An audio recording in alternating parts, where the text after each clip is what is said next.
Okay, it is now 5:32 p.m. on Wednesday, May 15th, 2024, and this public meeting of the D.C. State Board of Education will be called to order.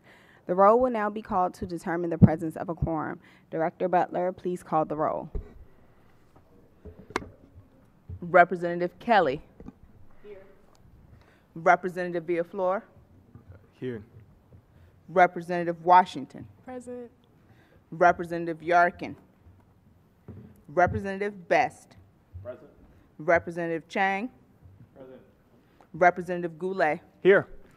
Representative Henderson. Present. Representative O'Leary. Here. Representative Reed. Present. Representative Williams. Present. Representative Patterson. Representative Thompson. Present. Madam President, you have a quorum. Perfect. A quorum has been determined, and the State Board will now proceed with the business portion of the meeting. Members, we have a draft agenda before us. Are there corrections or additions to the agenda?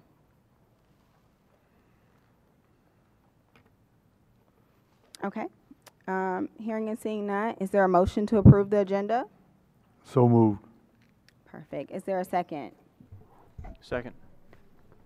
Thank you, Representatives O'Leary and Goulet. The motion being properly moved and seconded, I will ask for the yeas and the nays. All in favor? Aye. Aye. Any opposed? All right, motion is approved. We now have the minutes from our May 1st working session. Is there a motion to adopt these minutes? Thank you. Is there a second? Second. Okay, it's been seconded and thirded. Is there any discussion? All right, seeing no discussion, the motion is to adopt these minutes. I will ask again for the yeas and the nays. All in favor? Aye. Any opposed? Perfect. Motion is approved. On behalf of the D.C. State Board of Education and its members, I want to welcome our guests and the viewing public to our public meeting. The State Board holds its regularly scheduled public meetings on the third Wednesday of every month at the Old Council Chambers at 441 4th Street Northwest.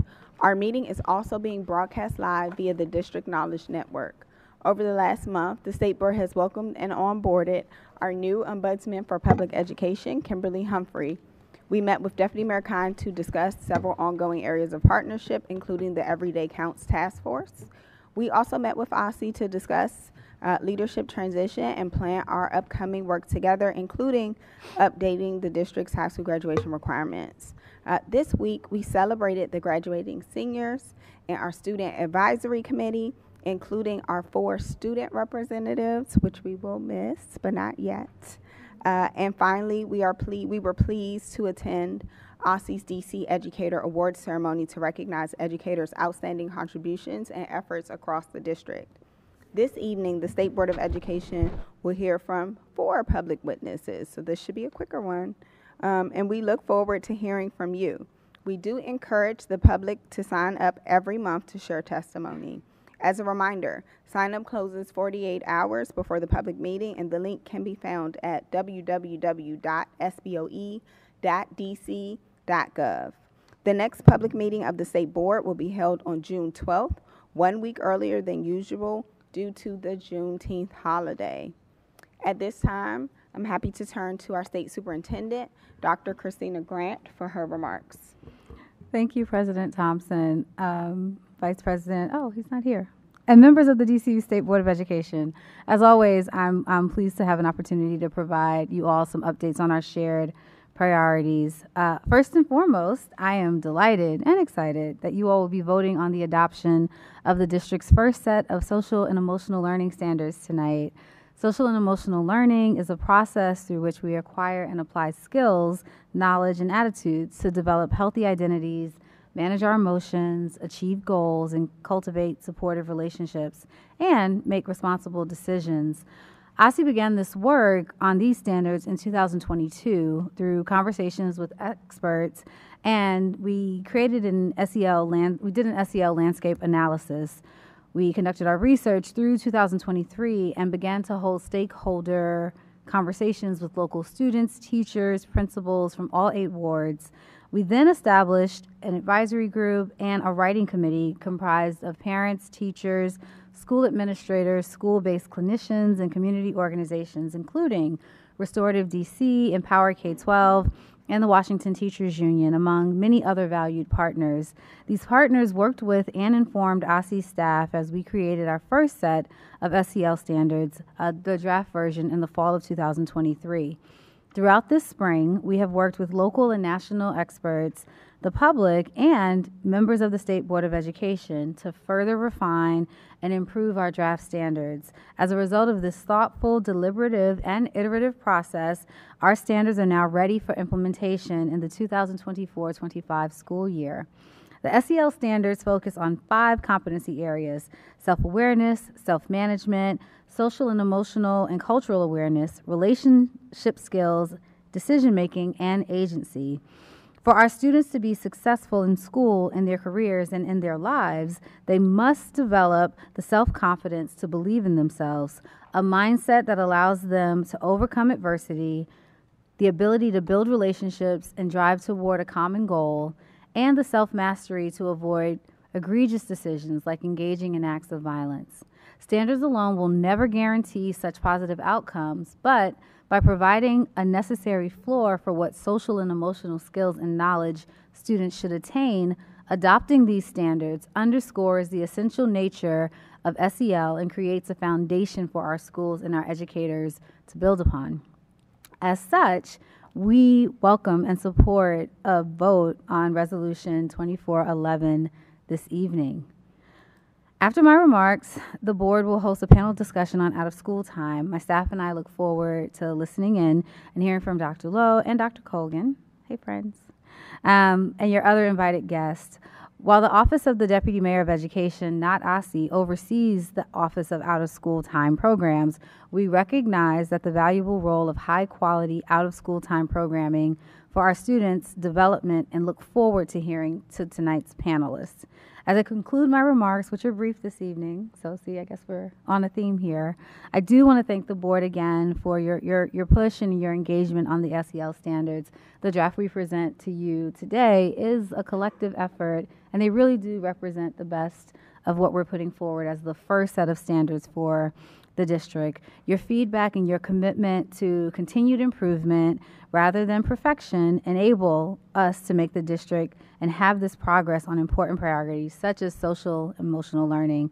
I anticipate, for a couple of more weeks, this continued spirit of collaboration in the months ahead as the board and OSSI work together on other priorities, some of which were already mentioned, finalizing our district-wide graduate profile, revising the district's graduation requirements, and updating the district's health standards. Thank you again, and good evening.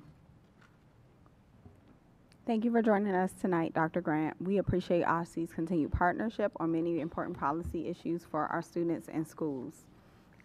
We are now going to transition to our panel on out-of-school time programs and policies. Tonight's panelists will provide us with updates and perspectives on the state of out-of-school time in the district. We are excited to hear from Marcus Coates, Deputy Director of Recreation Services, DC Department of Parks and Recreation, Corey Colgan, Chief of Teaching and Learning, District of Columbia Public Schools, Riley, I hope I am pronouncing this correctly, and please correct me if I do not, Danilko, Senior Policy Analyst, DC Action, and Dr. Shantia Lowe, Executive Director, Office of Out-of-School Time Grants and Youth Outcomes. I invite you all to come to the table now.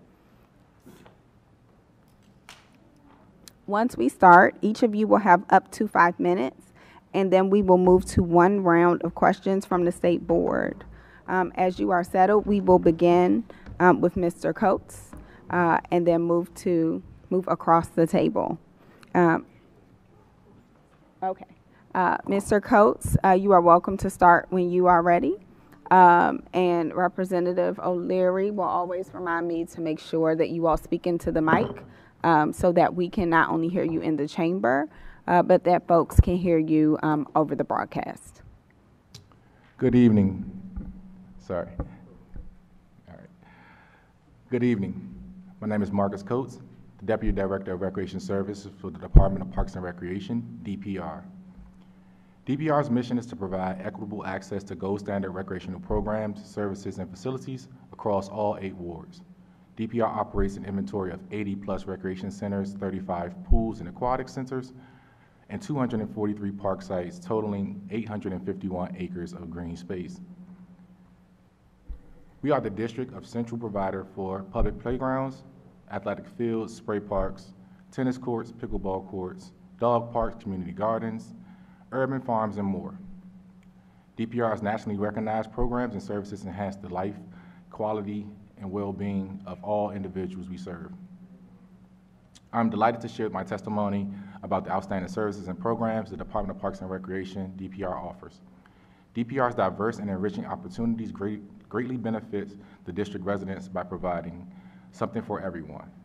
DPR ensures that everyone in every community has access to top-notch recreational facilities, numerous playgrounds, open gyms, open swim sessions to ensure families and individuals can enjoy quality time and engage in healthy activities all year round. DPR break camps provide OST families by providing a structured space for youth to enjoy. The winter break camps, spring break camps, fun days provide structured, fun, and educational activities during school breaks, ensuring that children stay engaged and active. DPR's innovative out-of-school time Saturday program is another example of DPR's commitment to youth development. In addition to our year-round programs, DPR routinely engages hundreds of youth through OST trips, which gives kids a chance to experience premier recreational experiences throughout the region, such as Disney on Ice, Medieval Times Enchant and Ice at the Gaylord National Resort, Monster Truck Jam, Hershey Park, Kings Dominion, Universal Circus, and more. DPR summer camps are another avenue to engage thousands of youth through the summer months. With 472 camps offered and over 8,000 enrollments and counting, these camps provide an extensive range of activities that cater to various interests. DPR summer camps help children develop new skills and make friends, create lasting memories, from sports to arts to outdoor adventures to adaptive therapeutic offerings and more. DPR takes pride in providing a robust variety of programs with over 2,000 program options for fiscal year '24. There is something for everyone regardless of age and interest. Programs span across various areas, including camps, aquatics, environment, and great outdoors, sports, health and fitness, cultural arts, cooperative play, therapeutic recreation, and roving leaders. DPR's mobile recreation program brings the fun to different neighborhoods, ensuring that recreational activities are accessible to more residents. This initiative is fantastic for reaching families and communities that may not have access to DPR facilities. These programs promote physical health and support mental well-being, social interaction, and cultural enrichment. DPR signature events are community favorites that bring people together for unforgettable experiences. Events such as Late Night Hype, Late Night Drip, Jump in DC, Chuck Brown Day, the Daddy-Daughter, Mother-Son Sneaker Ball we just had, and We Own the Night Summer Basketball League are just a few examples of how DPR fosters community spirit and provides unique recreational activities.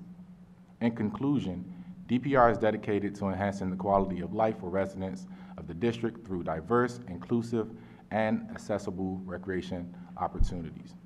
Under the leadership of Director Thenie M. Freeman and with the support of Mayor Muriel Bowser, DPR looks forward to our continued efforts to deliver exceptional services and programmatic opportunities in FY25. I thank you for this opportunity to testify, and I look forward to any questions.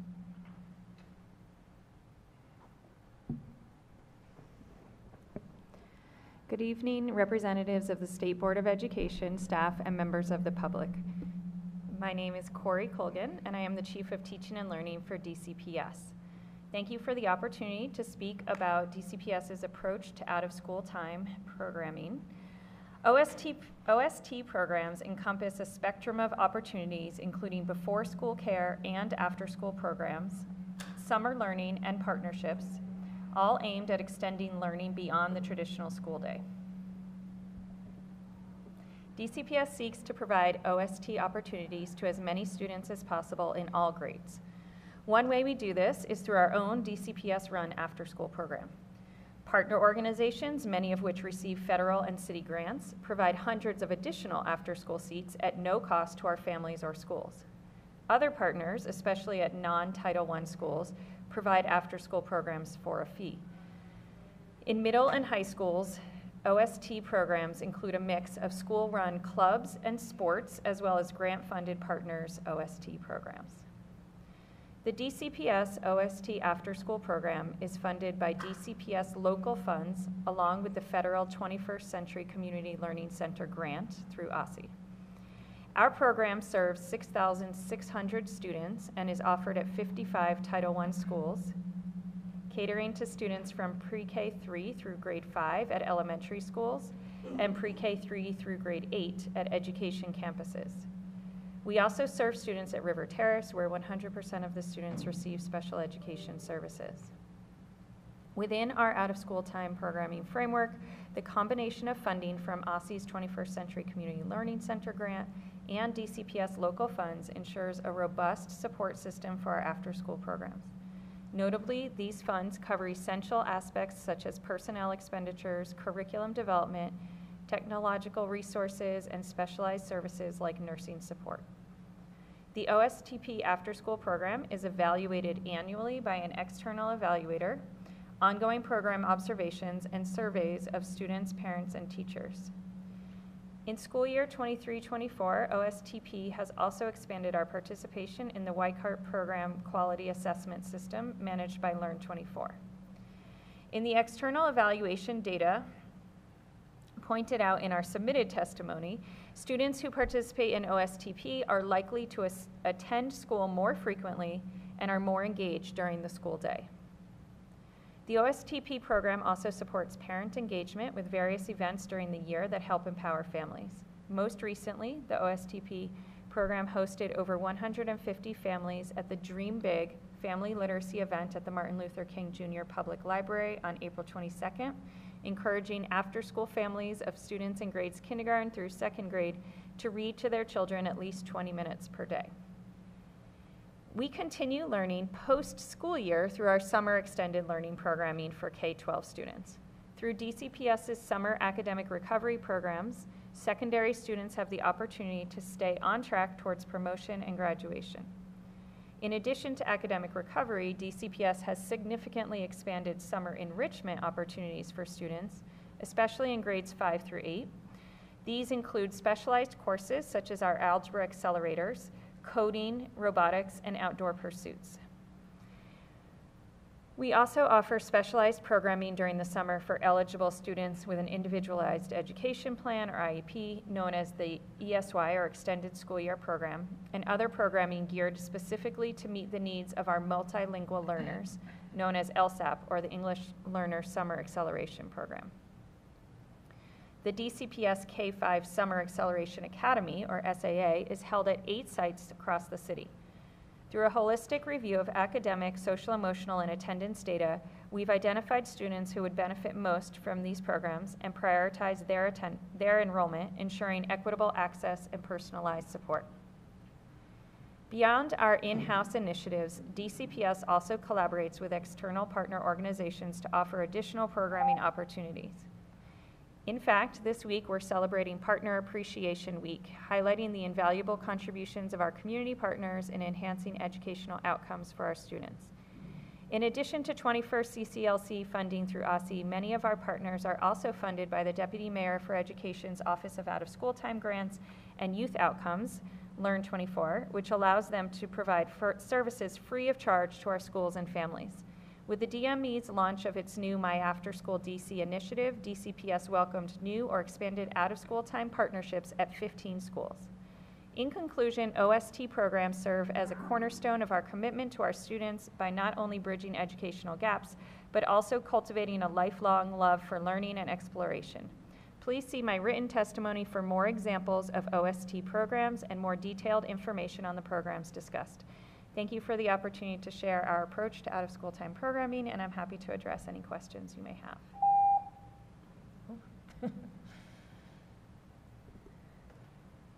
Good evening. It's already on. You just have to pull it closer.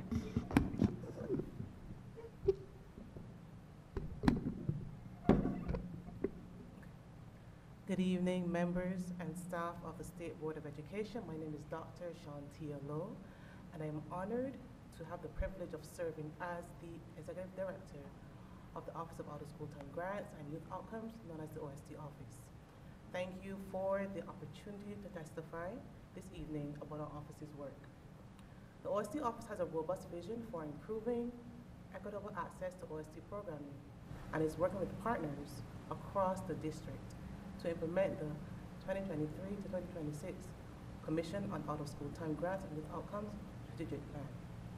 Our work is grounded in our vision that all children, youth, and families, starting with those with the least access and the greatest needs across the district, will have access to universal, high quality, and inclusive OST programs. This will be through OST grant-funded competitions and through new OST initiatives where DC's children and youth will have the skills, competencies, and knowledge necessary to achieve and to thrive in school, the workplace, and in their communities. Every day, in every partnership, we strive to be responsive to families' needs. As one example, that is why we are designing the My After School DC and MDC initiative to serve as a one-stop shop for OST programs offered by a range of agencies and partners, which will increase families' ease of access to OST. In addition to the online MADC portal for district families to identify, indicate an interest in, and or register for after-school programming that supports their students' goals, our $3.1 million inaugural investment in MADC grants awarded this year went to organizations identified based on current limits on access to after-school programming in their schools, with the goal of eliminating access hurdles at priority schools. This new initiative provides 1,200 plus youth with after-school opportunities. We have partnered with 14 DCPS and 6 charters, 8 of which are elementary, 6 are K through 8, and 6 are middle schools for the initial MADC rollout. We know that when students have great programming during school and after school, it benefits their learning and social and emotional well-being. It keeps them safe, and it gives our kids one more reason to be excited about coming to school to learn. We also strive to innovate and to continuously improve in the ways we support our partner OST providers.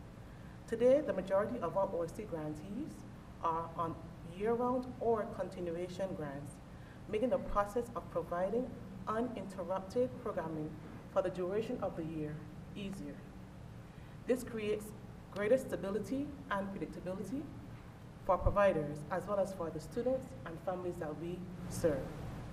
We are also taking a number of steps to work toward universal access to OST, including allocating priority grant review points for populations and communities with the greatest needs and access gaps, providing no-cost professional development to program providers on serving students with disabilities, as well as requiring trainings through our OST Office's Institute for Youth Development and earmarking scholarship funds for students with disabilities.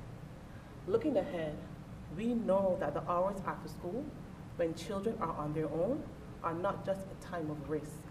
It is also a time for much needed opportunities to help students grow and develop the skills and competencies to make positive life decisions that can lead to their future success.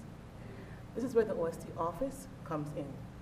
To guide our work in the coming years, the OST Commission developed and adopted what is now our 2023 to 2026 strategic plan. These recommendations and strategies are deeply informed by the needs and perspectives of our stakeholders, including students, families, OST providers, OST commissioners, and agency partners. This plan focuses on 6 key strategies designed to move the system toward our vision of universal, high quality, and inclusive OST programs throughout the district, including implementing the vision of after school for all, expanding summer OST programming, improving access for students with special needs, implementing our continued commitment to quality and capacity building, improving OST systems and processes, and ultimately strengthening the OST office. We look forward to continuing to innovate in this space and to working with students, families, providers, and communities to realize our vision of equity and access in OST programming. Thank you for the opportunity to testify. I look forward to discussing with you further.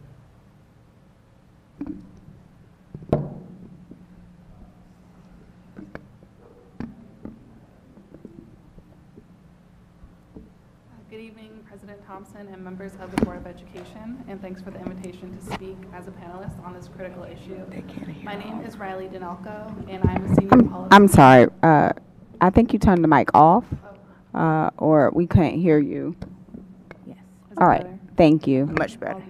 All right, good evening, President Thompson and members of the Board of Education, and thanks for the invitation to speak as a panelist on this critical issue. My name is Riley Denalco. I'm a senior policy analyst at DC Action, home of the DC Out of School Time Coalition. My comments today will focus on providing recommendations to improve access to OST activities for the district's young people so that every young person can benefit from the academic, social and emotional, school attendance, and college and career readiness gains that these opportunities provide. I'll start by briefly sharing some key details about the current OST supply and demand in the district, based on the latest local research and data, as well as the collective experiences of the more than 80 members of the DC Out of School Time Coalition who provide OST programming in the district. Thanks to a 2023 report published by the DC Policy Center, we know that there are enough subsidized seats in after-school programs to serve just 41% of students in DC public schools and public charter schools. For summer programs, current capacity can serve just 36% of students. Yet, demand for these programs is high. A poll of district parents found that for every child enrolled in an after-school program, one is waiting to get in. Like many services and opportunities in the district, access to OST is deeply inequitable. Looking at gaps in OST participation by where students live, there is high unmet demand for after-school and summer programs in all 8 wards. But the level of need varies across the wards. For example, wards 2 and 6 have the greatest coverage, with 65% of the need being met by existing programs in Ward 2 and 45% in Ward 6. Unmet need is higher in Ward 7 and 8, with just 35% of the need being met in Ward 7 and 34% in Ward 8. DC Action and the DC OST Coalition believe that all youth in the district deserve access to the benefits of participating in OST. That's why we support the Universal Out-of-School Time Amendment Act of 2023. Introduced by Ward 3 Councilmember Matt Fruman and co-introduced by 10 other members of the DC Council. This legislation would aim to create spots in OST programs for every public and public charter school student who wants one by 2035, starting with those with the greatest needs and the least access. Nonprofit OST providers are ready and willing to serve more young people, especially those who have many youth on their waiting lists. The main barrier to program expansion is a lack of sufficient funding. In FY24, federal funding and interagency transfers grew the OST office grant budget within the Office of the DME to approximately $27 million. We applaud the mayor for proposing to sustain this level of funding in FY25 with local dollars, and are advocating for the DC Council to improve these investments in its upcoming budget votes. We also are urging policymakers and agency leaders to ensure that DCPS continues to absorb the costs associated with providing security guards for after-school programs, as DCPS has historically done. But funding more OST seats is just part of the solution. The district must also ensure that youth can participate in OST by addressing these common barriers to access faced by families and ensuring proper supports for providers to build capacity. I'll summarize some of these challenges and solutions below. First, the district leaders should develop policy solutions that provide transportation options for students who want to participate in an OST program that is not close to their school or home and face safe transportation barriers. In a survey of DC parents, lack of transportation was the second most common reason for a child not participating in OST after cost. Many students reportedly do not feel safe on public transit, exacerbating this issue. And second, the district should improve data collection and coordination to get a full understanding of OST participation and access. The district must collect standardized data about programs, including those administered by agencies and funded by agencies through local dollars, and those that are privately funded and operated. Local education agencies should also improve communications and data sharing with OST partners, so that partners can provide targeted support to youth based on their individual needs. Because I'm running short on time, I'll abbreviate my final two recommendations, which you can read in full in my written testimony, which are to ensure availability of inclusive programs for youth with disabilities and special needs, and to respond to employment needs and other varying needs of high school students.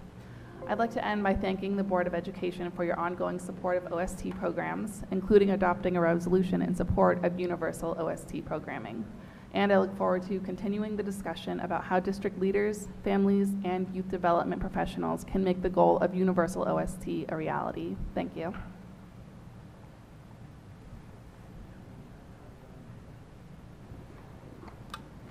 All right, at this time, we are now going to have member questions. I do want to thank you all for your testimony in advance. Director Butler will now call the round of member questions, and each member will have 3 minutes. This is a reminder to the members, and I guess not a reminder to you all, but news to you all, that the 3 minutes does include both the time it takes to ask the question or make the comment and the panelist response. So I'm now going to turn to Director Butler. Thank you.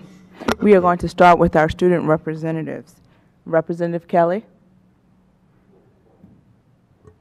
Thank you all for your testimony. So my question, well, this is towards Mr. Coates.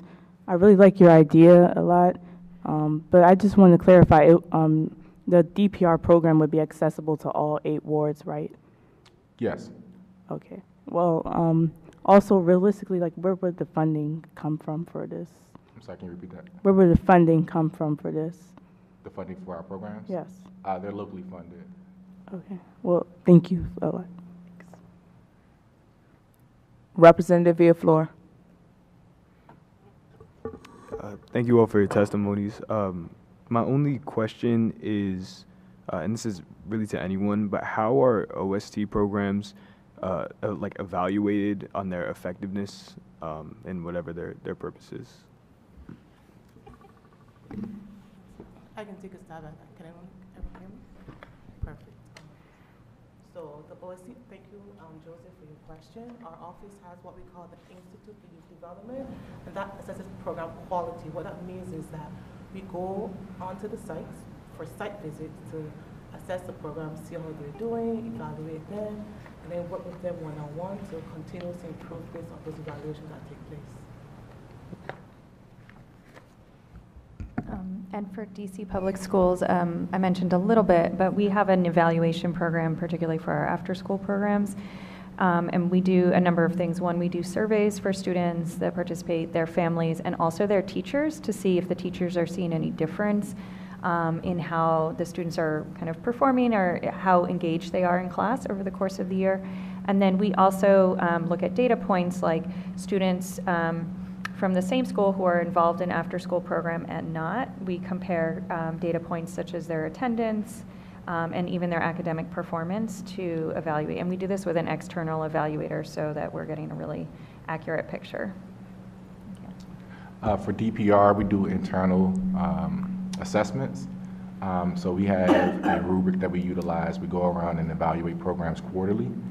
We also send out surveys to participants of programs at the conclusion of each program to determine the effectiveness of it, to determine if they liked it or not. Then we also send out a customer service survey to the general public, which they would tell us how they're doing.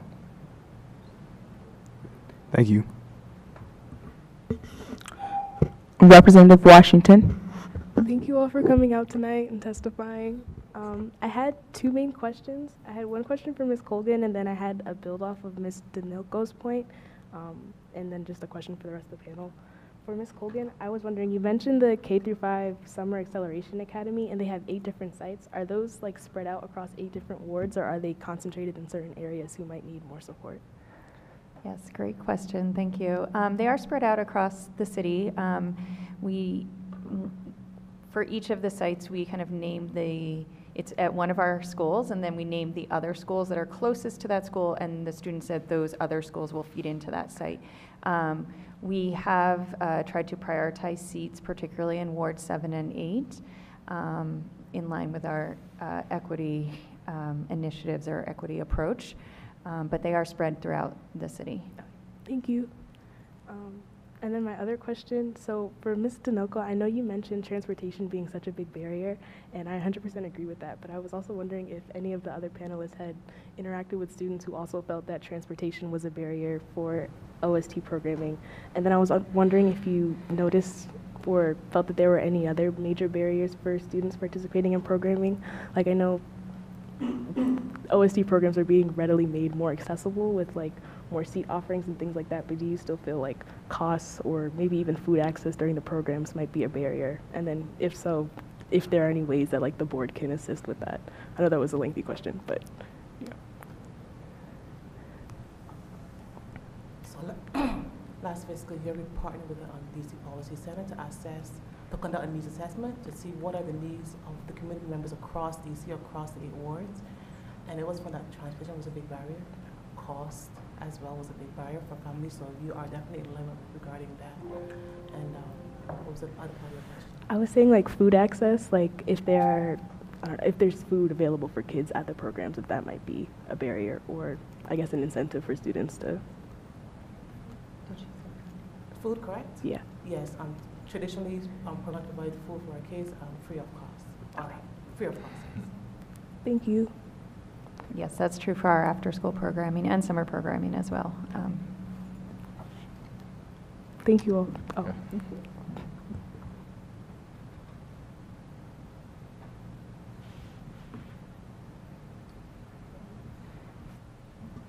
Representative Yarkin. Hi, thank you all for your testimony. I have a question. My question is very similar to Representative Villaflor. And I know in your answer, Ms. Colgan, you mentioned that you guys do surveys with students about after-school programs. I was wondering if you guys connect with students to figure out how to make, I guess this is a question for Mr. Coates mainly, to make your programs suitable for students and to attract more students, because it seemed like in the reviews you were talking about, you're kind of just like, you know, reviewing administrative things and not seeing whether students like the programs that you're doing and maybe programs that you can add to attract more students. Yeah, that's a great question. So yes, we do. A part of that is anecdotal data, right? So we also go out, when we survey, we ask questions, right? We ask questions with the participants. A part of the survey is identifying what additional programs you would like to see in the facility. That's essentially our model of how the programs come about. And so, yeah, we talk to various groups, age groups, community members. We attend community meetings. We're in schools. We go to neighborhoods. And, you know, we do programming there. And a part of the mobile recreation model is to go to those communities that do not have facilities nearby or close in proximity, is to get them to the recreation centers to get those resources. So absolutely, it's a great question. I can add to that. So we have multiple evaluative measures, one of which also includes what we call COI surveys. Those are specifically for students in the OST programs to tell us what they think about their experience. Is it a good program? Is it high quality? Is it giving them what they need? And if not, what can we do to help those programs better serve our youth? And we take those survey results, meet with each grantee to review the results of the survey and think through how they can improve as we move forward, but also how we as an office can improve programmatically and regarding grants as we move forward as well. And Ms. Dinoco, I know you've testified before, I think, and you guys do a lot of surveys. Do you work with the DPR to give them that information? So we haven't done surveys. Specifically, the survey data that I was referencing was actually from the DC Policy Center, which that study was funded by the Deputy Mayor for Education, where Dr. Lowe works. And then they also used data from DPR to inform those results. Does that answer your question? Yeah. Okay. Thank you. Yeah. Thank you. Representative Best. Thank you. All right, I have a couple questions. So it seems like around the summertime, it's always like a mad dash to get access to like some of the OST, like summer slots. I know it's like the new hot ticket in DC. Often, leaving a lot of families out. I know that you all have constantly worked on expanding so that almost all the families who want to receive these services can. So looking ahead, I have just like a couple questions. What are some of the OST priorities for some of the programs? And then are there plans for like expansions of the current programs, especially as we think of like summer offerings? Great question. For Parks and Recreation, as you stated, we have looked at several ways to expand across our inventory. I wish all of our inventory was built the same. Some models have just one room, some have multiple rooms, and the capacity limits vary. And so we use that formula in addition to the community needs to try to assess the best way or what programs to put for what age groups in the facilities. We did make a concerted effort to expand our adaptive programming this year. Last year, we only served in east of the river. Now we're west of the park as well, so we're both in both areas. And we are, making strides to try to accommodate as many families as possible. And we know that it's a mad dash. We are aware of our registration system and the lottery system. Equity is what we're looking for. And so that's our model.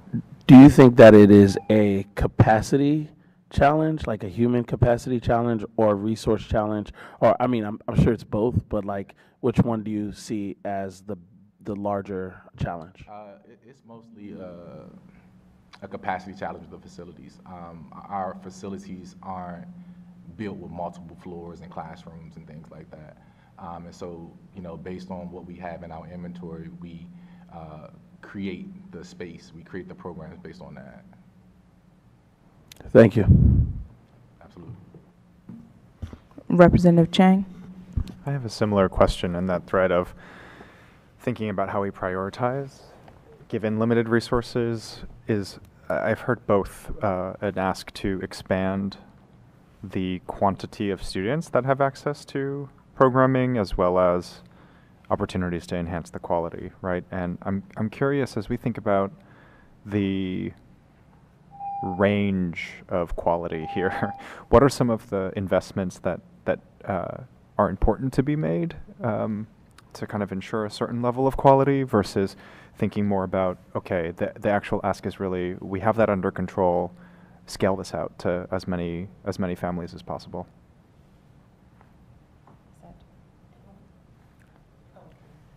I can go first. For us, so this year for the OST office, our priorities are threefold. One, access to OST programs, expansion of OST programs, and then also inclusion. And so our priorities for this fiscal year are to make sure that every student, regardless of ability, location, language, zip code, etc., is able to access OST programs across the board. So for us specifically, our priorities are our kids, ensuring inclusion for those who wouldn't traditionally be included, but then also ensuring access across the different wards. And so it's quantity, right? Quantity of seats is the number one thing. Quantity and making sure that no student is turned away regardless of their ability. Okay. Yep. Are folks on the same page there that that's the number one ask? For me, I would say it's both. To Mr. Best's question, as far as capacity, we can try as much as possible to put as many kids in the room, right? But if the kids aren't comfortable, they're having a bad experience. So we want to make sure that we are qualifying as well as we deliver our services. So we want to put the kids in the best situation. We want to put the facilitators in the best situation and the end user. When you say qualified, what does that mean? The quality of the program. Gotcha. The end users, how they experience the program, right? We want to make sure that they're comfortable, they have a good time, and create a memory. That's one of our main goals as well. How wide is the variation in quality? Sorry, say it one more time. How wide is the variation in quality? I mean, it depends. We have a variety of program offerings. Some are tailored to specific types of programs, like a culinary arts program versus an aquatics learn to swim program. So it depends on what the end user is looking for, and that determines the quality. And who is hired ultimately to facilitate the programs? For our year-round programs is internal staff. We use contractors and volunteers as well. And then for the summer, we hire a number of seasonal staff members for facilitation. And operationally, in addition to more resources, of course, what would help scale that to more students? I would say, more space. The more space we get, the more we can do. We have collaborated with DCPS and DC Charter to also provide programming in schools as well. So we have gone through that collaboration as well. Thank you. Representative Goulet. I want to thank you all for coming out tonight and the great testimony that you gave. I think the first couple of questions will be to the three witnesses representing the various agencies of our government. When you're looking to try to expand, people to staff these programs, and serve as mentors and leaders of these out-of-school time programs, how do you try to attract different groups of people? Like, how do you get teachers and staff to want to stay late and do this? Like, how do you try to get volunteers from the community in to participate, who just may want to give back? And then we also have nonprofits that have staff there. Like, how do you target those specific types of people to get a wide range of folks interested, so we have as many people wanting to volunteer to run these as possible? I can say for DCPS after-school programming, we rely very heavily on staffing from existing staff members from the school where it's held, and I think the draw for them is knowing the students and going to be able to work further with students that they work with during the day. Of course, compensation matters, so that's a piece of it. And we, for summer school, again, it's almost entirely our both teachers and educational aides that we work with for after school and summer programming. And we've been really working in the summer school space to also create more leadership opportunities. So perhaps a teacher who's thinking about moving into a leadership position, they may kind of try that hat on during the summer and have some opportunity to see what that's like, and also kind of create a vision for what they want that summer school site to look like, and have a role in sort of setting the experience for the students. So that can be attractive, I think, to some of our teachers. Okay, that's great. And let me make sure I'm pronouncing this right. Ms. Danilko, it is? Okay. Can you just, I know you ran out of time there, and hopefully we don't again here. Can you let us know a little bit more about the steps for making sure we expand inclusive special programs for kids with special needs in out-of-school time, before care, and things of that nature? I know you didn't have time to say it the first time, so you got 40 seconds, so we'd love to hear what you got. Yeah, absolutely. So a lot of parents of students with special needs and disabilities have reported disproportionate difficulty in finding programs that have the capacity and the trained staff to serve their students in those programs. So I think it really is a matter of just making sure that there are more training and professional development for program providers, and also there's been some good movement in recent years as far as like setting aside spots in programs for youth with special needs. I know OSSI just released a grant to specifically serve youth with disabilities, and the OSC office has also put that in their strategic plan. So we're seeing steps toward the resolution of that. All right, great. Thank you all so much. Appreciate it. Representative Henderson. Just first a quick clarification question, just so I'm clear. Mr. Coates, so the DPR programs that you're talking about, these are fully under DPR, funded through DPR. They're not competing with the OST grantees. These are totally separate. Will they be included in the My After School DC portal? That is the goal. Okay. We have a kind of a tier 1 All of them would be included. And are there grantees under DME who use DPR space? Or can they use DPR space? I'm not aware of grantees that are utilizing DPR space. However, we do have a lot of people who utilize our space partners. We have permits, so it could. So it is be possible. It could Okay. be possible. All right. Thank you. I've talked to Ms. Danelko about this a little bit before, but I'm curious to hear from the others. One of the things that I'm interested in that gets back to this question about like matching students' interest with offerings. Are there pathways that you currently have or that you could develop to enable more student-initiated and student-led programming? For example, there's a Ward 5 student who is incredible, created her own after-school fashion and clothing club, but it's not easy for her to apply for a grant. She could have included many more students if she could do something like that. Do you see a pathway for students to be able to initiate and run programs?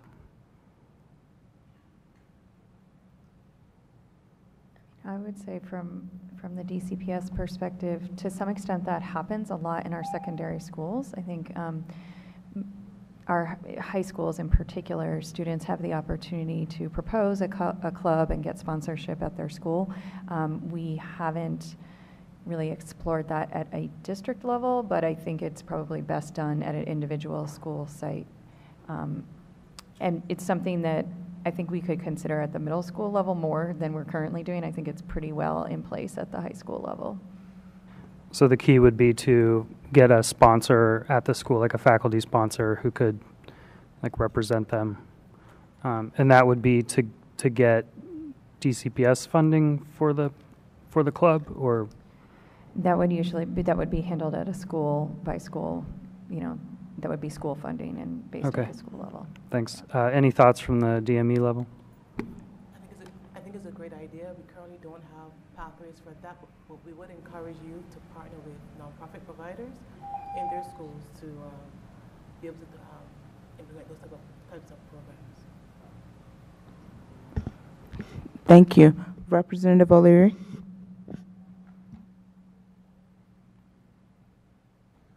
Good evening.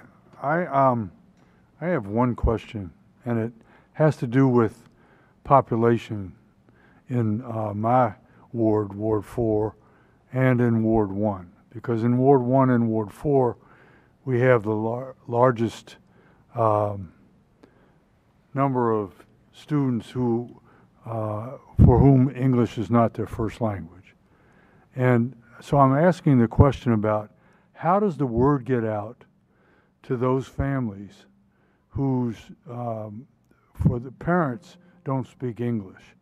And I'm saying that because I go to the recreation centers and I look at the population that are being recreated, and there are hardly any students who are not African American students in the rec centers. And I wonder how the information gets out in the schools during the school year, but also definitely at the recreation centers all year long. So I'm really talking to the two of you, but everyone can pitch in. Sure. Great question. Our recreation centers are hyper-local, and so we really rely on the staff and the management of those facilities to communicate word of mouth. As you know, if you follow our socials, our Twitter, our Instagram, our Facebook, we constantly pushing information out through those avenues. We attend community meetings. We also do outreach. If you've been to Columbia Heights, we have a really robust teen program with Hispanic youth. And so, yeah, we're trying multiple ways to get the word out. But, we're doing the best we can with that. What about the counselors, the people who are going to be teaching the things? Do you have any pipeline for people who speak other languages to help with those programs? you say the counselors? I'm talking about the Oh, the recreation people. The program facilitators. Okay, yeah. We do, so registration is required through our rec track system. And so if people, participants need an accommodation, they will put that and we would notate that and find the right resources for that through that avenue. Okay. What about DCPS? Sure. So since most of our programming happens in the schools, it's, I think, a lot easier to get the word out to the families, particularly for after school. So all of our materials are always offered, flyers, registration forms, all of that are always offered in multiple languages. We actually just recently looked at the data for our after-school participation to make sure that the number of multilingual learners participating was representative of the entire population, and we were very, very strong in that data in terms of they were having a representative amount of students participating in the programming. Thank you. Representative Reed. Good evening. Thank you all for making time this evening. First, I want to say DPR is probably my favorite DC government agency. I am a DPR student. I take swim lessons frequently. So shout out to Joe at Rumsey Pool and Genuine, who is at between Berry Farm and Oxen Run, the last time I saw him. So I'm going to, a lot of questions, little time. I'm going to throw out a bunch of stuff. And if you can get to it, great. If not, I'm more open to a circle back of sorts. The first one is related to, and some of the questions we talked a lot about assessment. I'm curious about like quality improvement in monitoring. Just thinking about one of my parents who had a couple instances at it was a DCPS-based after-school program, and in my head, my day job is monitoring, and when I hear a couple times, I'm like, okay, I'll go do a site visit. So I'm curious about like, what would be monitoring, or what does it look like when you receive complaints, or how can the community get complaints or concerns to particularly a DCPS site? My next one is about before care. That's a popular one that a lot of times families are looking for a solution before school starts. Sometimes school and work calendars don't align. So I know I had one parent who was definitely, or grandparent actually, who was looking for a solution related to getting their children to a before care program. This same parent or grandparent had a concern related to fee-based. So it was again a DCPS site where I think the PTO elected to bring on an out-of-school time provider who had a fee. However, that fee, although they were offering like a waiver or a tiered, it was still a barrier for that family. So I'm kind of wondering, how do we alleviate some of the fees, particularly when a student is, or a family has multiple children, those kind of things. I'm curious about transportation solutions, because I'm glad that was picked up on in regards to if I go to school uptown and my program is in Ward 8, how do I get from school to my out-of-school time or after-care program quickly? And the last one is, I am curious about what is employment needs for high school students. What does that look like? 51 seconds, lots of questions, but happy for you all to circle back whenever you get a chance. But if anyone wants to go for it, sure. For the sake of time, I'll monitoring specifically. Our office has grant management specialists that have a portfolio of grantees for our partners, nonprofits, schools, charters, etc. in schools, and so we make sure that our GMSs, grant management specialists, monitor their portfolios. For example, if there's an incident, they require 24-hour notice, and we will do it on a case-by-case basis, what we do regarding our next steps. Is there a channel for community members to reach out whenever there is a concern? And I'm going to stop there, but if you want to answer that. Like if I'm a parent and I'm like, I'm having a lot of concerns with this provider, what's the, is it to you? Yes. Okay. Our team, any member of our team. Okay. And for DCPS, I would just say, especially if it's an in-school program, probably the easiest thing to do is to speak to the principal, who knows how they can get in touch with our central team that supports after school, but we do have after-school coordinators that are responsible for a number of sites, and they are constantly out doing site visits, but certainly if there was a concern, we would want to know about it and be able to support. Thank you. We'll circle back. That's my time. They're going to get back with you about the transportation and the employment needs. Cool. And we've talked before, so I will definitely circle back with you, Riley. Thank you. Thank you. Representative Williams. Yes, thank you all for your testimony and for your work. So I'm going to start with Dr. Lowe. I'm really excited about the My After School DC. Again, can you talk a little bit more about like when that'll be up and running? I know that like a one-stop shop will really help our city a lot. Yes, so it will require a lot of stakeholders, a lot of agencies and partners, and that will require collaboration across agencies. We are literally, like this week, finalizing our MOU for our portal build, and based on our projected timeline, building in time to engage with DCPS, charters, nonprofits, families, community members. We project a rollout to the public early 2025, the latest February. Okay, thank you. That's exciting. And then Ms. Colgan, I'm just curious, within DCPS, what are the most in-demand programs? Like, you know, the ones that you see have the most excitement? So I would say the most in demand is probably our K-5 after-school programming.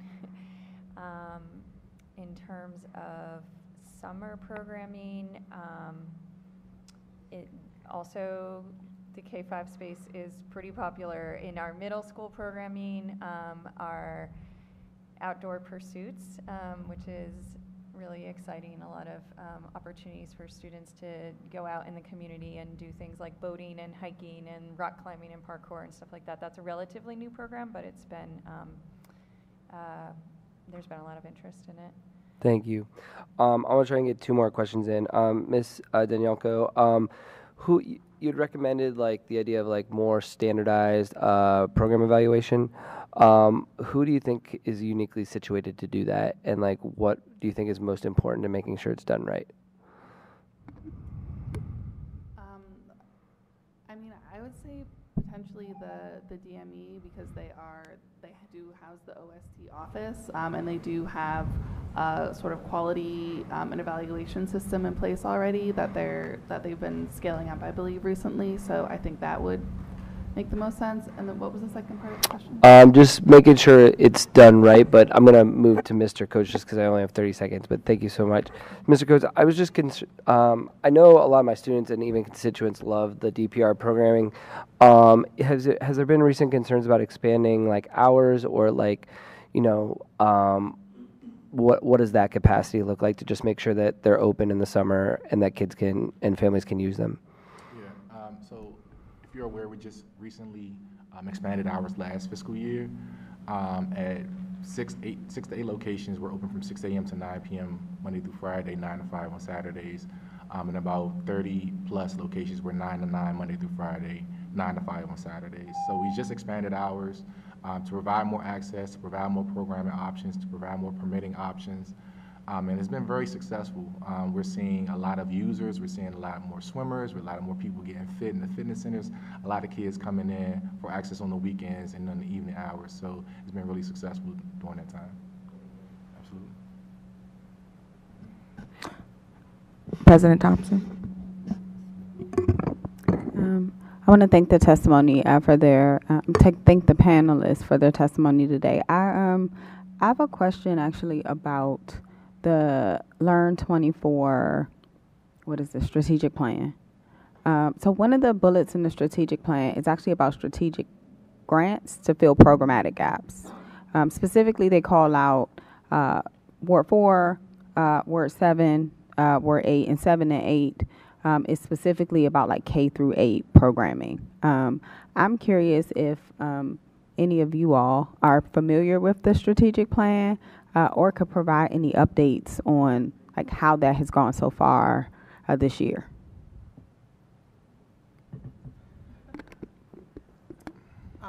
So we partner with the OST Commission on the plan, and we are in year 1 of implementing the plan. There are multiple priorities, one of which is expanding summer programming, making sure that we have after school for all of our kids.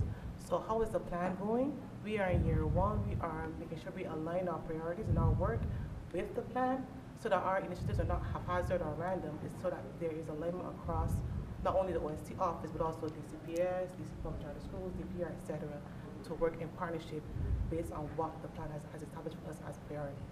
So for this, in this first year, is this Have those strategic grants started, or is that something that is looked at for subsequent years? MADC, My After School DC, is one aspect of the plan that came about as a result of the plan to make sure our kids have access in their schools to after-school programs so that transportation, for example, won't be as much of a barrier to our kids. I would imagine, one of the reasons I asked is because I would imagine that's an opportunity to specifically expand equity east of the river. I don't know if there were other things that any of the panelists would like to call out as far as either the number of seats or enhanced programming east of the river, because that is something we hear concerns about a lot. Yeah.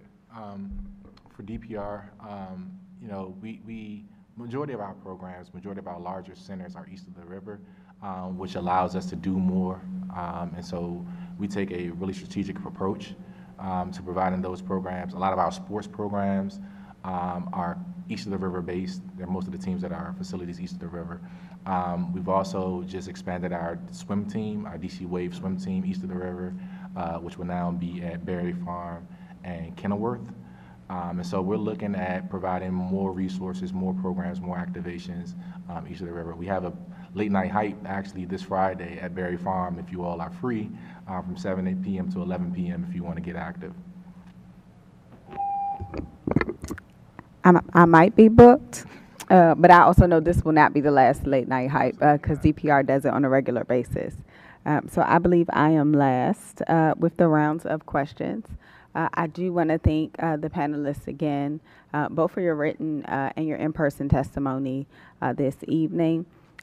You all are excused from the table, but thank you for joining us. We do have a short recess of 5 minutes. That always happens after our expert panel, so it is 6:39. If members can be ready to reconvene, let's say 5 minutes and some change at 6:45, that will be great. And when we return, we will welcome our public witnesses. Thank you.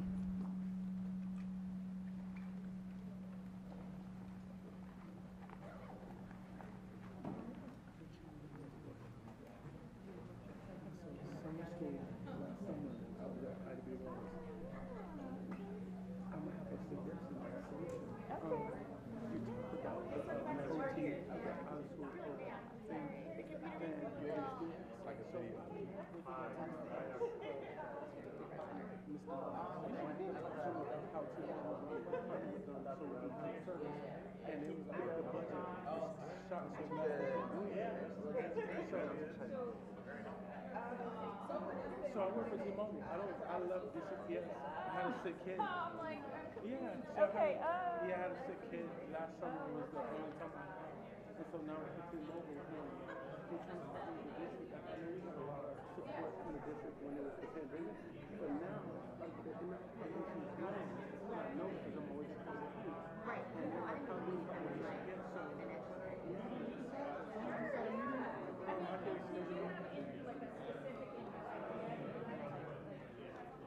So, you know how, like, so I'm talking about, you were talking about access, right? How can students access the internet?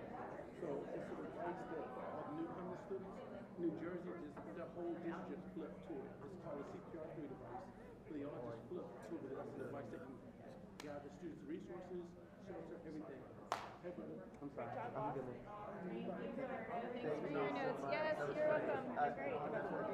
Okay. We have a student experience and engagement committee, and so most of our work actually that's We're doing a lot with student experience. So. I'll be in touch. Thanks. So, are you 30 minutes before I see you? I heard some of your pain points, so I wrote notes. I'm good. Yeah, I was just checking them out. So if your constant T-Mobile was not selling no phones, it's me trying to connect. But see you again? Travis sent you out there. The only one in the district. Okay. Nice to see you again. Likewise. What was I thinking?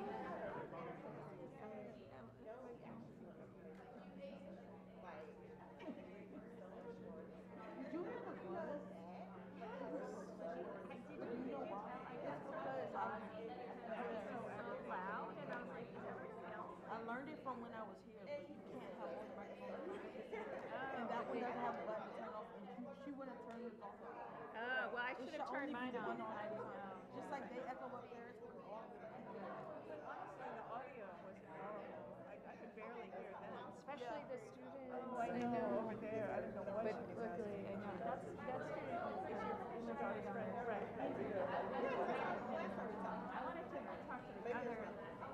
because he's from Walls, and my other boss.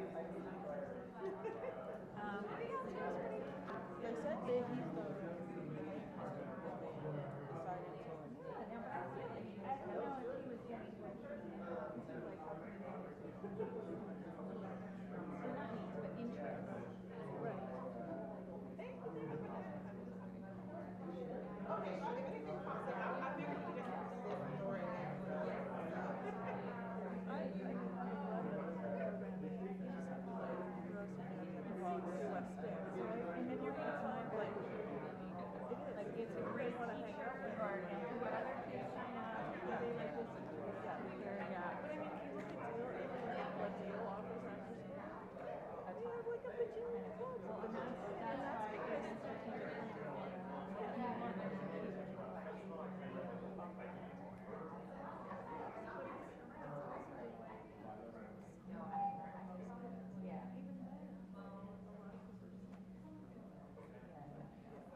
All right, well, I'm going to say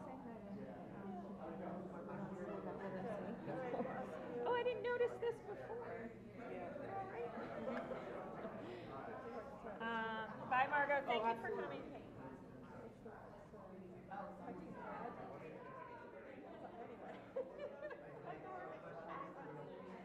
Every time I try to use Zoom, I make a million typos, and I'm like, oh, God, just go back. Yeah.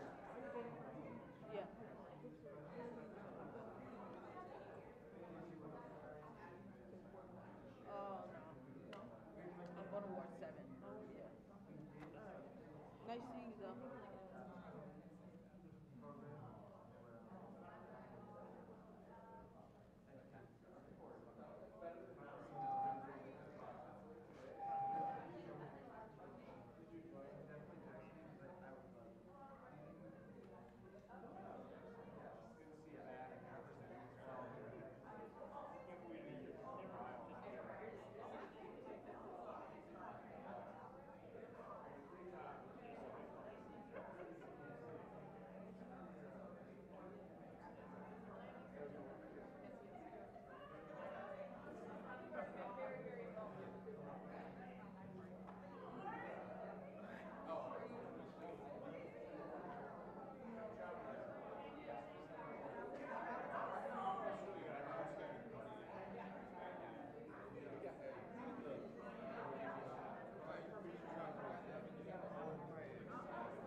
Got to go.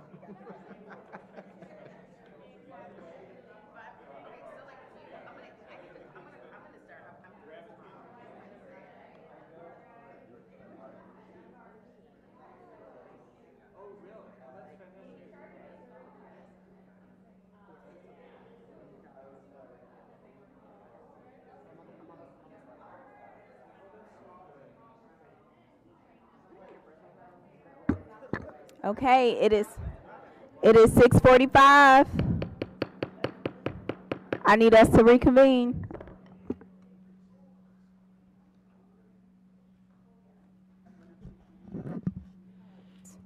We do have a quorum. We have enough people in the room.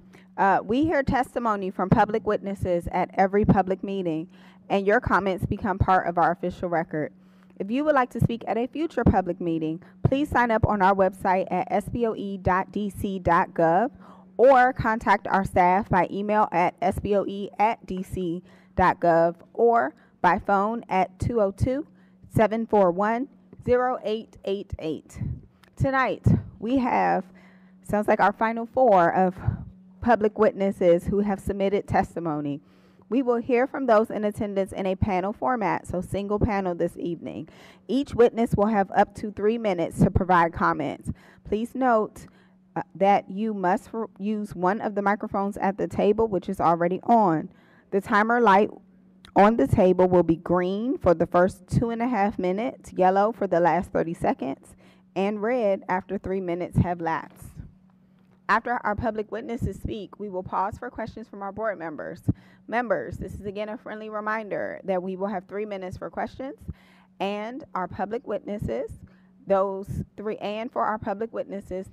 minutes do include the question or comment and answer. Director Butler will call the public witnesses and announce the question rounds.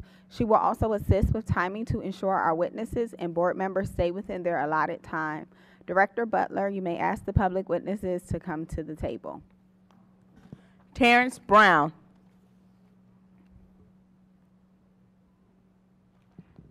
Laura Fuchs. LaJoy Johnson Law.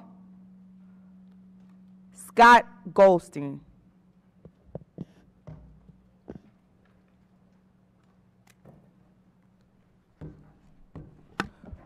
We will start with Ms. Fuchs and go down. We're ready whenever you are. Okay, thank you.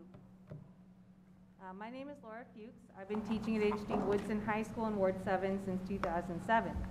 I got my start in advocacy work investigating and testifying about DCPS local school budgets after experiencing a brutal reduction in force in October of 2009. I then got my very first impact observation from a master educator the very next week after all my classes had just doubled in size, which perhaps, needless to say, did not go well. I ended up writing about an entire blog post about it for the Washington Post, Valerie Strauss Education Answers, neither here nor there. What I learned, and apparently what keeps needing to be said, is that DCPS and the mayor's team is not being honest about how our money is being spent. Unfortunately, the backlash to their negligence from the DC Council, chaired by Democrats for Education Reform friend Phil Mendelson, refuses to truly address the issue and seeks to move line items around that don't reduce central office personnel, which is the largest per capita in the nation. Apparently, they are reducing several important services to schools, so that once again, schools essentially are being cut. What both Council Chair Phil Mendelson and Mayor Bowser are neglecting is to do a comprehensive audit of what DCPS central office is spending their money on, which isn't surprising since their collective election funder, DFER, has a vested interest in ensuring that budgets are not transparent nor spent on our schools. We need someone who is not beholden to DFER's model of endless top-down spending to go through and independently see what each person and outside contract is actually contributing to our students in their classrooms.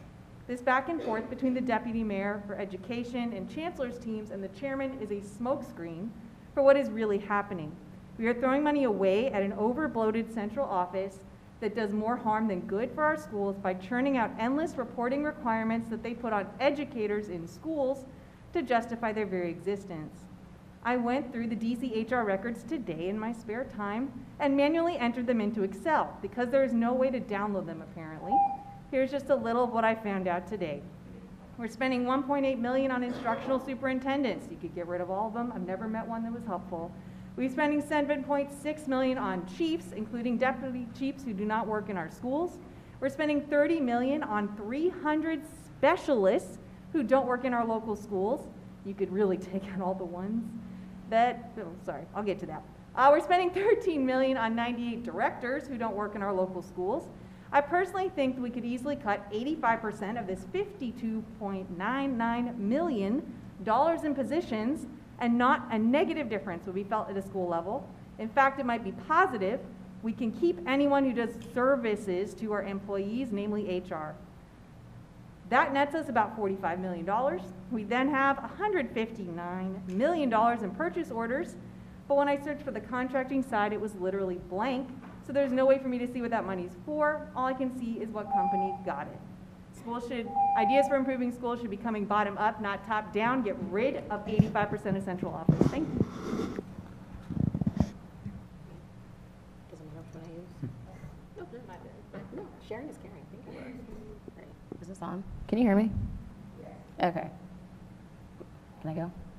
Okay. Good evening, President Thompson, Vice President Patterson, and members of the SBOE.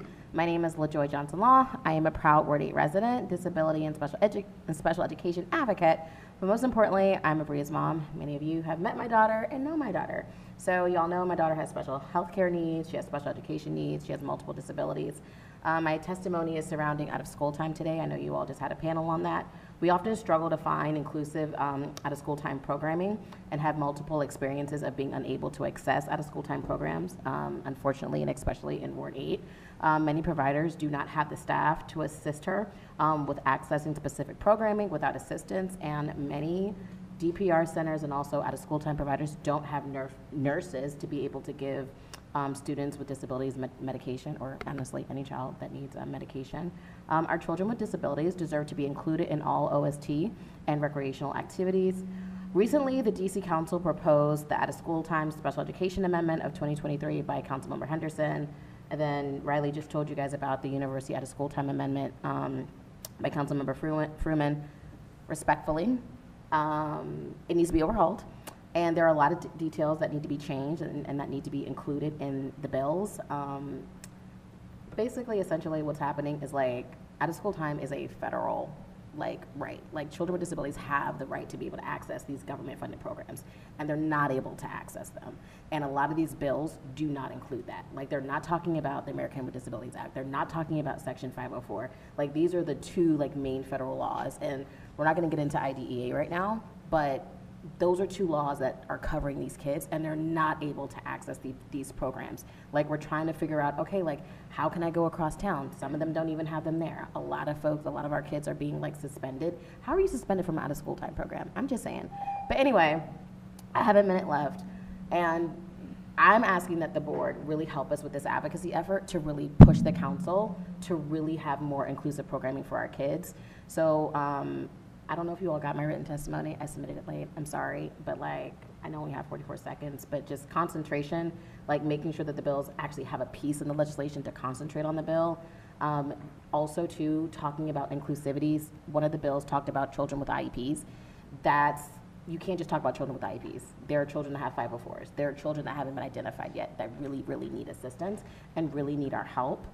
Also, too, with Learn 24, they're supposed to be overseeing the CBOs. So what if they had a disability coordinator? You know how we have SPED coordinators for schools? What if we have OST disability coordinator to be able to help, like a technical assistance center to be able to help the CBOs do what they need to do? I'm out of time. This is a long testimony, so I don't mind answering any questions and don't mind following up after as well. Thank you all so much.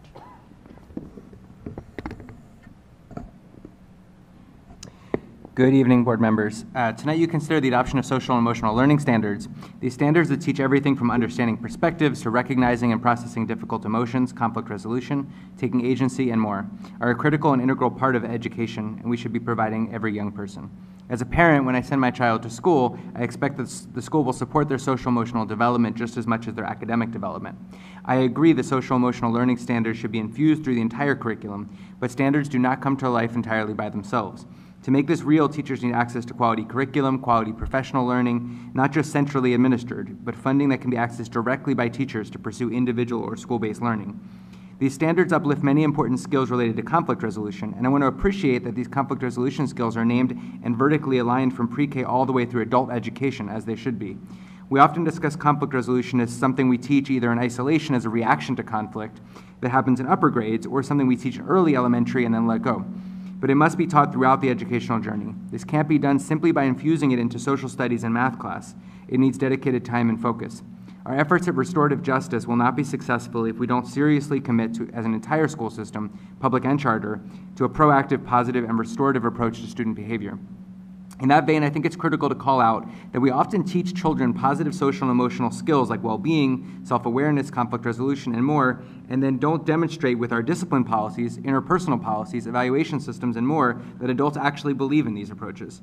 We can talk about anti-racism, but if our policies and systems aren't actively anti-racist, what lesson will students take from that? We can talk about making space for well-being, but if school policies don't prioritize that for educators, what lesson will students take from that? We can talk about positive conflict resolution, but if we continue to employ punitive approaches to discipline and no excuses attitudes towards students and adults alike, what message will students take from that? Students see these things, and they know that when we don't practice what we preach. Put briefly, for these standards to work, adults need to practice them as well. We have to walk the walk, and because many adults didn't learn them as children, we need real educator wellness and school leadership supports that help adults practice these and ensure the policies reflect them. Finally, today, the DC Council I said held, but it's still holding its working session on the DC budget with just under a month until the final vote.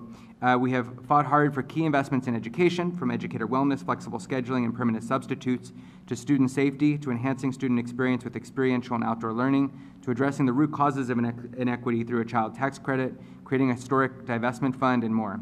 We're very proud that because of our organizing, we saved the community schools program after the mayor cut its funding for 17 schools. We're making headway with other recommendations and could use your support in this final month to lift up important priorities with council members. Thank you. Thank you. Now we will move to this time for a round of member questions, and we will start with our student members, and we will go in ascending alphabetical order. Wish us luck. Representative Villaflor. Thank you for your testimonies. My first question is for Mr. Goldstein. What do you want to see? Like, what do you want to see the state board do besides approve, like the SEL standards to make sure like school policies are more in line with like, the teachings? Yeah, thank you. OSSE allocated, I believe, $250,000 in the budget for the implementation of the SEL standards. I just want to make sure some of that money goes to teachers and schools and that it's not all central money, essentially is what I'm asking for. I mean, I think training, there could be great central training that the OSSE puts on, but I do think one of the things is there's really good curriculum that exists out there. I'll raise Peace of Mind, for example. It's a really great curriculum. It works at elementary school and some middle school. If teachers could just use the money to buy this curriculum and get the training in it, that would be a huge step in them implementing the conflict resolution standards.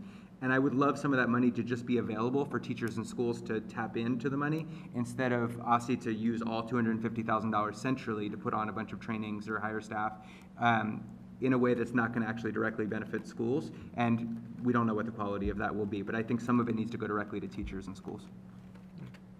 Thank you. I don't have any other questions, but I want to thank Ms. Johnson-Law for your testimony. I think that it's like a very important issue and something that I wasn't particularly aware of, and so I thank you for bringing light to that. And I also thank you, Ms. Fuchs, for your testimony. Yeah.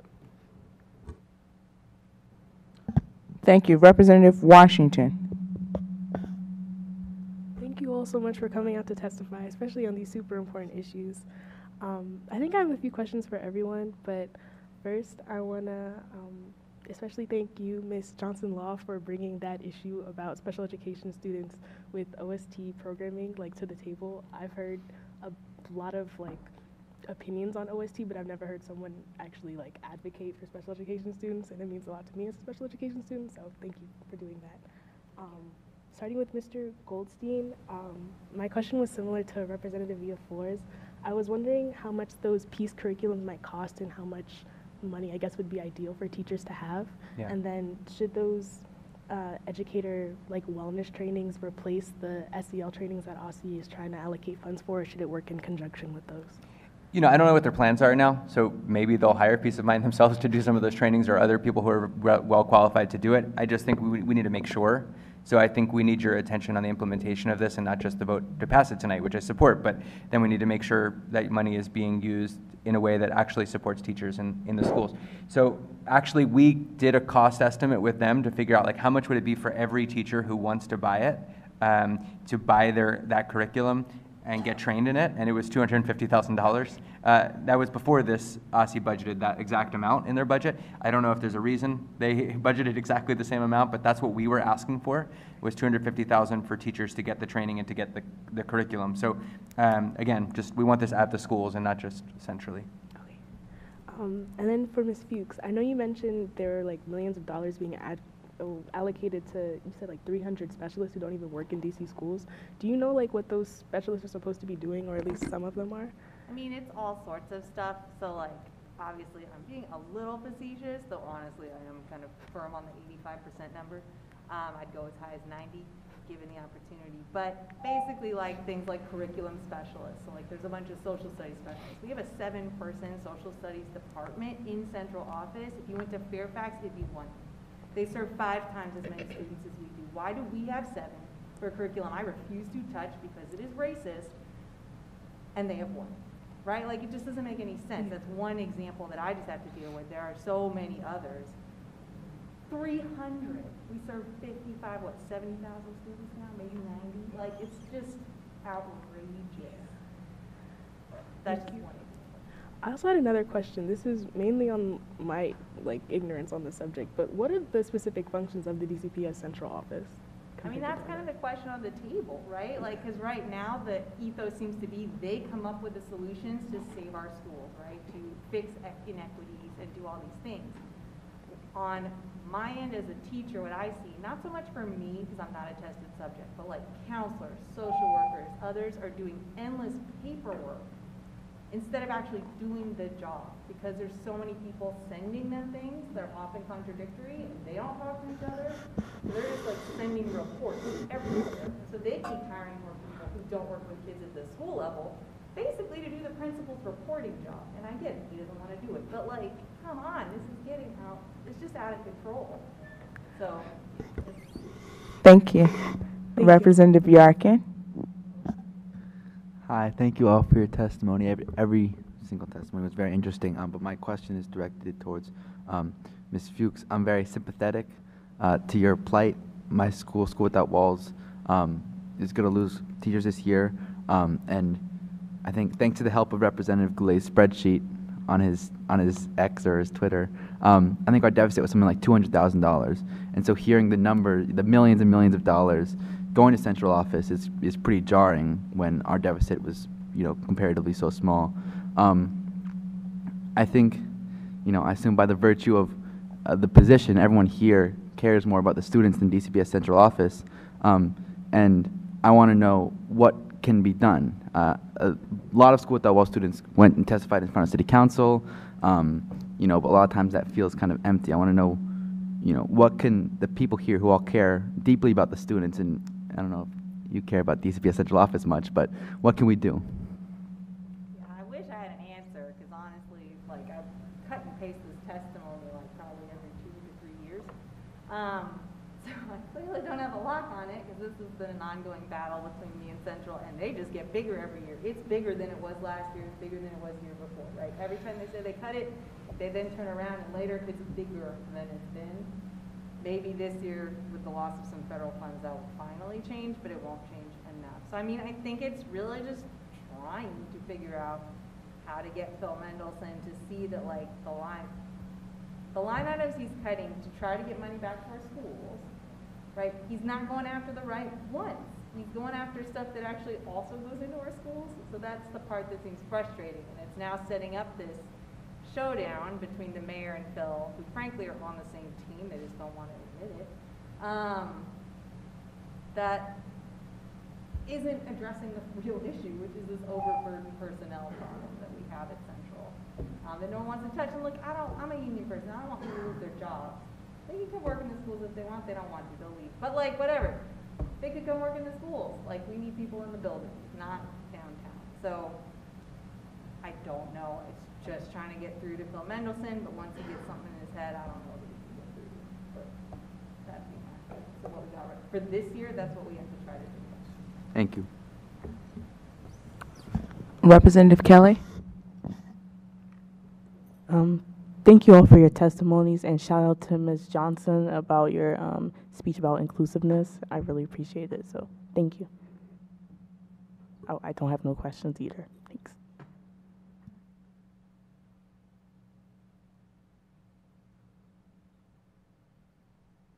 Are you yielding your time? Okay, so I was whispering to Director Butler because I'm going to ask to all the members to check their microphones. And if you're not speaking, please turn them off.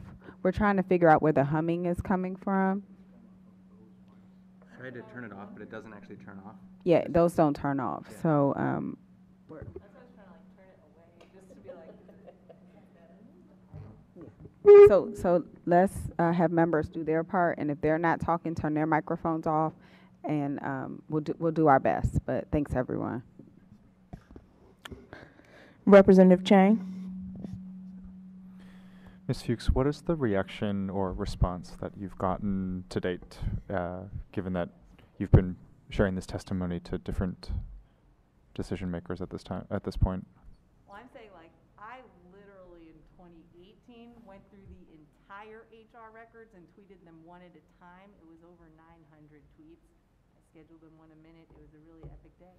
And it took me a couple months to get it all scheduled out. But, so it's not new, right? Mary Levy comes and she's the one who turned me on to it, right? Like way back in like probably 2011 that like there was a problem downtown and it was the downtown Blue Grove. So I mean, it's not new, unfortunately. The city paper did a whole big article on it once. So like it just keeps getting worse is the challenge. It's just like we keep looking at it and it just keeps growing. Like it just keeps justifying itself. Be like, well, we got a new problem. We need more people. And they are real problems.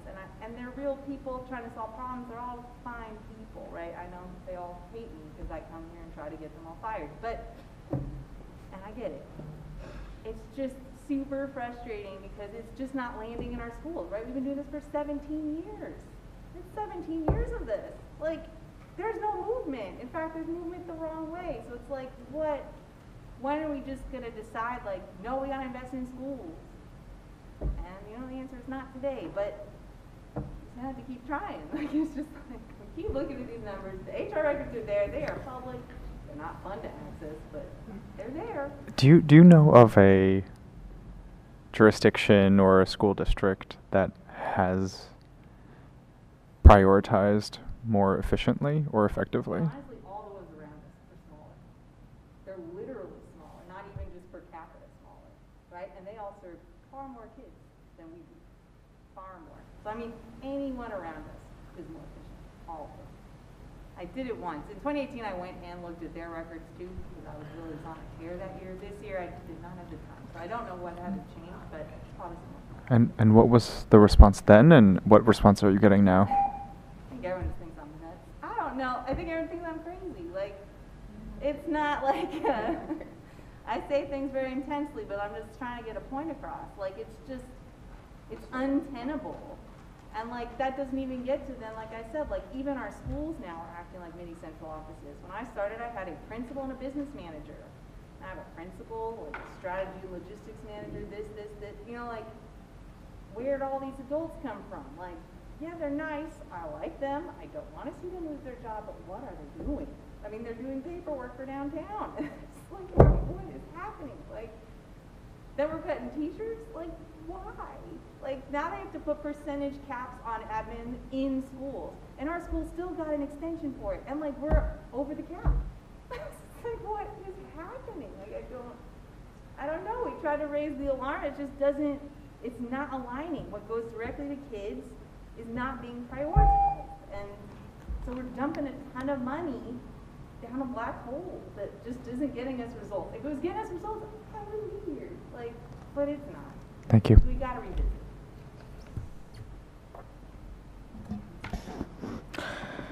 Representative Goulet.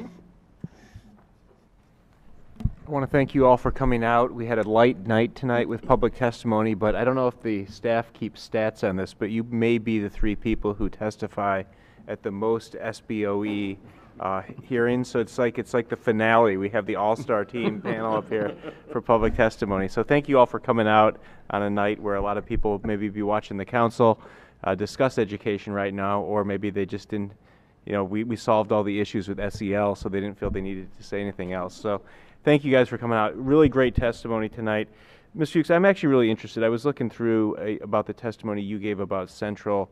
You know, there is a chapter, you know, that breaks this out, but it would be helpful, I think, because I agree with what both you and Mr. Goldstein said about, you know, the cuts being concerning to Central. I mean, I support the money they put back to Ward 3 schools. Of course, we needed those positions back, so I'm thrilled to see that. But cutting things like school security, cutting the food program by $4 million, cutting the swimming learning program, I think that's bad. I mean, and like those are things that really impact individual youth in the community. So I'm concerned about them. Has the council looked position by position to see, like, what is each person in Central actually doing, and how does it contribute to the overall schools? Is that a process that they're even evaluating right now? Not that I've ever heard of. I think, you know, they haven't even really gone line items until like the past couple of years, right? I mean, we've been begging about them to like look at the school more closely for a long time, force DCPS to make some changes and not just hand big bucket of money and say, please spend it on the schools, and then watch them turn around and be like, it's too late, it's May. We're going to spend it on our central project. And then we're always going to spend it on our central project. And so all the money the schools fought for disappears down Central's little black hole. So like it's, why are they trying to spend it on special education educators? Why well, would so we try like that I think is like, so this is a change, but then finally looking at line items. The problem is I don't get which line items he's looking at Yeah. why. Like to me it makes no sense what he's choosing except when I just see all these giant buckets. I think the analysis would be helpful on it for sure. And I just want to, as always, thank Ms. Johnson Law for your advocacy for youth that really we should be trying to work harder to include in out of school time programming, and then even just traditional programming. We don't have the facilities yet or the programming within DCPS to ensure that everyone receives an inclusive education. So whatever we can do on the state board, I just want to pledge my support to work with you on, and we certainly support as part of our resolution here for universal out of school time to make sure that really is universal for students with special needs as well. So thank you for your continued advocacy on the important topic. So thanks so much. Representative Henderson. Ms. Law, thank you for your testimony. I think like the idea of a disability coordinator for Learn 24 sounds like a good idea. But I think the broader breakdown is in governance and the way that OSSI interprets its role for enforcing federal law. So as you pointed out, there are federal laws that are applicable here, and OSSI should be enforcing that. And so I don't know that there's additional legislative language that's needed, but there's a misinterpretation, in my opinion, of their role, and that needs to be clarified and acted upon. So it's like a both and. OSSI needs to be involved when you're talking about out-of-school time programming when it's at an LEA. So like whether that's like DC public school, whether that's a DC public charter school, OSSI can have purview over that. But then again, no offense to our DC education system, it's kind of a little bit all over the place, which is kind of the same problem we have in OSD. There are different people doing different things. So we talked about the schools. Now what about Learn 24? What about those CBOs? Like who is overseeing them? Yeah, agree, but I think that's OSSI. OSSI should be the one enforcing federal law. But that's the thing. It's, yes, they should, right? Mm-hmm. And when you're talking about CBOs who are not in the school, like they're not an LEA, but they're getting grants from OSSI. Can come in to help oversee that. They can bring in Office on Disability Rights. They can bring in Department on Disability to help oversee those federal laws. They could actually put that in legislation, because it can't just be on OSSI. It has to be on OSSI and. Well, OSSI's the grant maker, though, right? Not for Learn 24. So it's two pots of funding. There's local funding, and then there's local out-of-school time funding, and then there's federal funding. The federal funding, I believe, is what OSSI does. Oh my God, is it Century, y'all? But then the DME has a separate. 21st Century, right? And then we have like money that's going, like that's our localized money, right? That's also going out. I hear you. It's a both and. Still. Yeah. I hear you. I My get emphasis you, would be on the state education agency. That's their function, as the intermediary between the federal law and the local, all the local implementers. But thank you. Ms. Fuchs, who would you save the 15%? Who is valuable? All the HR people, all the people managing federal grants, Mm-hmm. and getting us federal grants and getting us the money that we need for reimbursement. But basically anybody who actually provides a service. And then like you can keep one from all the other departments, but they only need one. Thank you. Representative O'Leary.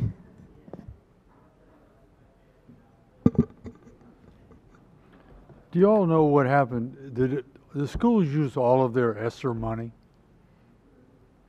No. How much is left? In fact, DC, at least according to the federal dashboard, DC has the lowest utilization of any state in the country. Where we were last year is that they said this amount of money was allocated, meaning it was dedicated to certain things that were going to be spent in the next fiscal year. And as it has been updated in the last few months, it is still basically at the same place that it was last year. I don't know if we're just not reporting some of the money that is being used, but it seems clearly that they're saying that a bunch of that money is allocated but not spent. If it's dedicated to programs and not being spent, there's this one final application that we can use to extend the life of it and use it on some things. It's a huge loss. We're considering like all these budget losses to a lot of critical programs, and it seems like there's a bunch of money on the table there that other states have spent that DC has not spent. Thank you. And Ms. Fuchs, could you update us on the contract, and I'll put in quotes, negotiations, end quote? Yes, there's a great news article about this because WTU has been taken to the Public Employee Relations Board, the PERB, by DCPS, apparently over talking to the council about what's going on, or the lack of what's going on. In that same news article, the mayor also claimed that there was a breakdown over talking about our finances, and my understanding is we haven't gotten there yet, so I don't know what she's talking about, because that's always the final part of a negotiation is talking about finances, and we're certainly not at the final part yet. Like even me not being present, not receiving like super detailed updates, I know we're not talking about compensation because that is the very end, and we're very far from the very end. So seems to be a lot of misinformation coming out of the mayor's team, but they canceled our last negotiation session, supposed to be last week. We're hoping to meet a couple more times, I think May and June. But I'm not really sure what the status of that is with the PERB complaint and everything else, if they're going to try to pause it, but it seems like a delay tactic, honestly. And it is a very frustrating one because council members are allowed to be present. So I don't see how like we couldn't talk to the council about something if they're allowed to be present, but I'm not a lawyer, so I guess I'll find out the hard way. But see what happens. Thank you all very much. Representative Reed. So yeah, Scott, to your point, there is another waiver extension. And I'm curious, I guess this is for us as board members, if there's too late or we can think about asking OSSI to take advantage of it because we had so many dollars that were used by ESSER. But I think it has to be like what's allocated already, or what is it called? Already something in the pipeline. I don't know. But it just seems like a way to, you know, not lose all those funds that clearly we've been relying on the last few years. Yes, Ms. Fuchs, the whole piece about, I was curious as I saw the letter that came from DCPS saying like, here are the cuts. And I was like, well, are these like programs or are these people? So I appreciate your separate analysis related to the, not people aspect, but positions that may be more useful with direct supports to students.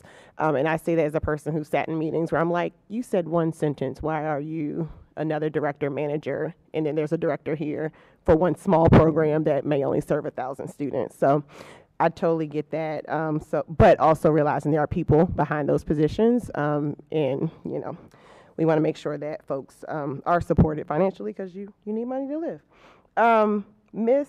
Johnson-Law, yes, love the disabilities coordinator solution that you provided. It makes total sense. I was on a national call related to OST, and it was amazing to watch the chat light up because everybody was talking about money. And I'm like, so many of the solutions, yes, there are solutions that require some significant dollars sometimes. But a lot of our solutions for children with disabilities don't cost a lot of money. So people were freaking out about, oh, well, this child has a wheelchair. Okay, let's separate what things look like and let's go with the actual need. So I think if you have, and I know, I feel like we just talked about like adding positions and money, but that's one that really, if you had someone to sit down and look and consult and provide the training to some LST providers may actually fill a true gap. Okay, go ahead. I was gonna say like, yes, thank you. Like, and also it needs to be like mandated training. And that's where I was talking about like bringing in the sister agencies, or if you bring in like Office on Disability Rights, if you bring in Department on Disability, they already have a line budget. They're a sister agency. You could just bring them in to, let's say, like the CBOs for Learn 24, you know what I mean? And they can help with that. Or DPR. I keep forgetting about like DPR. It's only one therapeutic rec center. we'll talk about that later. Gotcha. But like, you know, DPR can partner with Office on Disability Rights, and they can be like, hey, can you help us with the training? Can you help us to make sure that like the Therapeutic Rec Center has what it needs? Can you help us make sure that folks who are serving children with disabilities in other DPR centers outside of the Therapeutic Rec Center also, you know, like have what they need? Something we also need to delve into is HHS just provided a rulemaking related to 504. That's supposed to, yeah, they have like 60 days. So, so that's something that we need to look to see if it's whatever the new rules are in line with what we're actually providing. Representative Williams. Yeah, thank you all for being here tonight and for your testimony. Like, all three of these things are super important, and like your consistency in showing up and raising them is I greatly appreciate.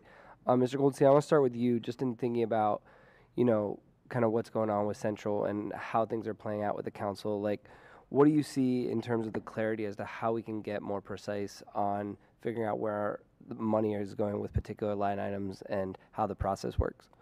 So this is unnecessarily complex. I agree with the general idea that Ms. Fuchs was saying, that we're not cutting the right things, but it's also that we're not cutting the right things according to what the Chancellor's letter to the council was, which I don't think is necessarily the right way to look at it, because I agree that if we were going to target positions, thinking about where I was, you know, as a teacher in DCPS, I would want to cut some of the things that Laura mentioned, that the people who are overseeing, are you on the right page or the right curriculum and the right time and the right day? We don't need as many people doing that. I think there is curriculum support we need, but we don't need necessarily as many people are doing that as we do now.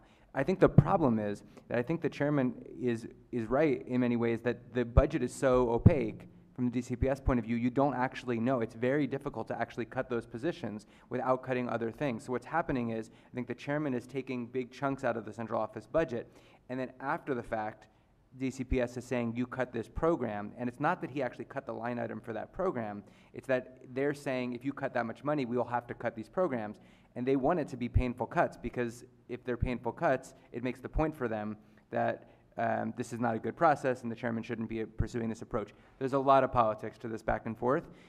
I do think there are some valid points on both sides, meaning we should not be getting rid of programs like Learn to Swim, and that is in serious jeopardy with the cuts, the food program that supports after-school meals, and there's the Connected Schools money. There's other things that have to be restored because they are line items. There's other things in the budget that are not as easy to figure out how to cut them, and I think that's part of the problem. I guess to push on that, just because I only have less than 1 minute, I'm sorry I can't ask either of you a question because I want to follow up with both of you as well. How can we move past this opaque budget? Like, I mean, we should, like, the council should know, you know, what they're making decisions on, and in a more effective, less dysfunctional. Every conversation I've had about this with everyone on the council and DCPS and everybody acknowledges we can't keep doing this. We cannot have two budget models in place at the same time and do one and then do the other one and stack them on top of each. It just doesn't work. They have to come to some agreement about what the budget process is going to be, and it has to be a much better process than we use now. But we can't follow the mayor's process, and then after we follow the mayor's process, then follow the chairman's process and end up in this place where there's cuts, and the cuts are very painful. We have to come to an agreement that's probably somewhere between Schools First and the DCPS approach, but they have to come to an agreement about a different approach. Thanks. Representative Best. Thank you for your time, but I have no further questions. President Thompson.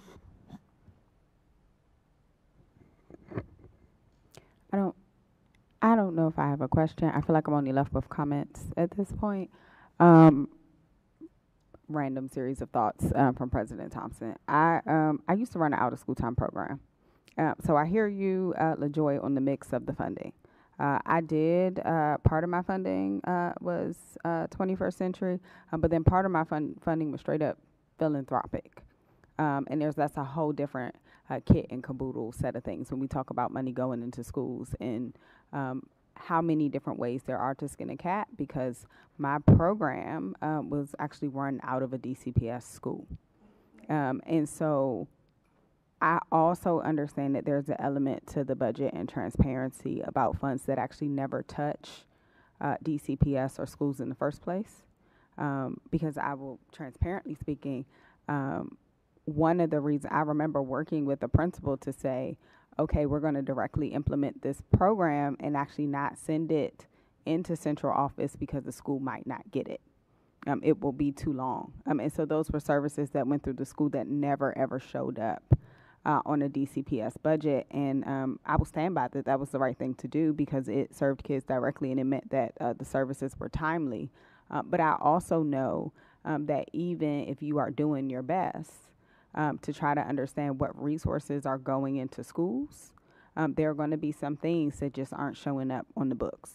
And so when we think about equity, when we think about transparency, we still don't have a full picture of like what some schools are getting versus other schools are getting.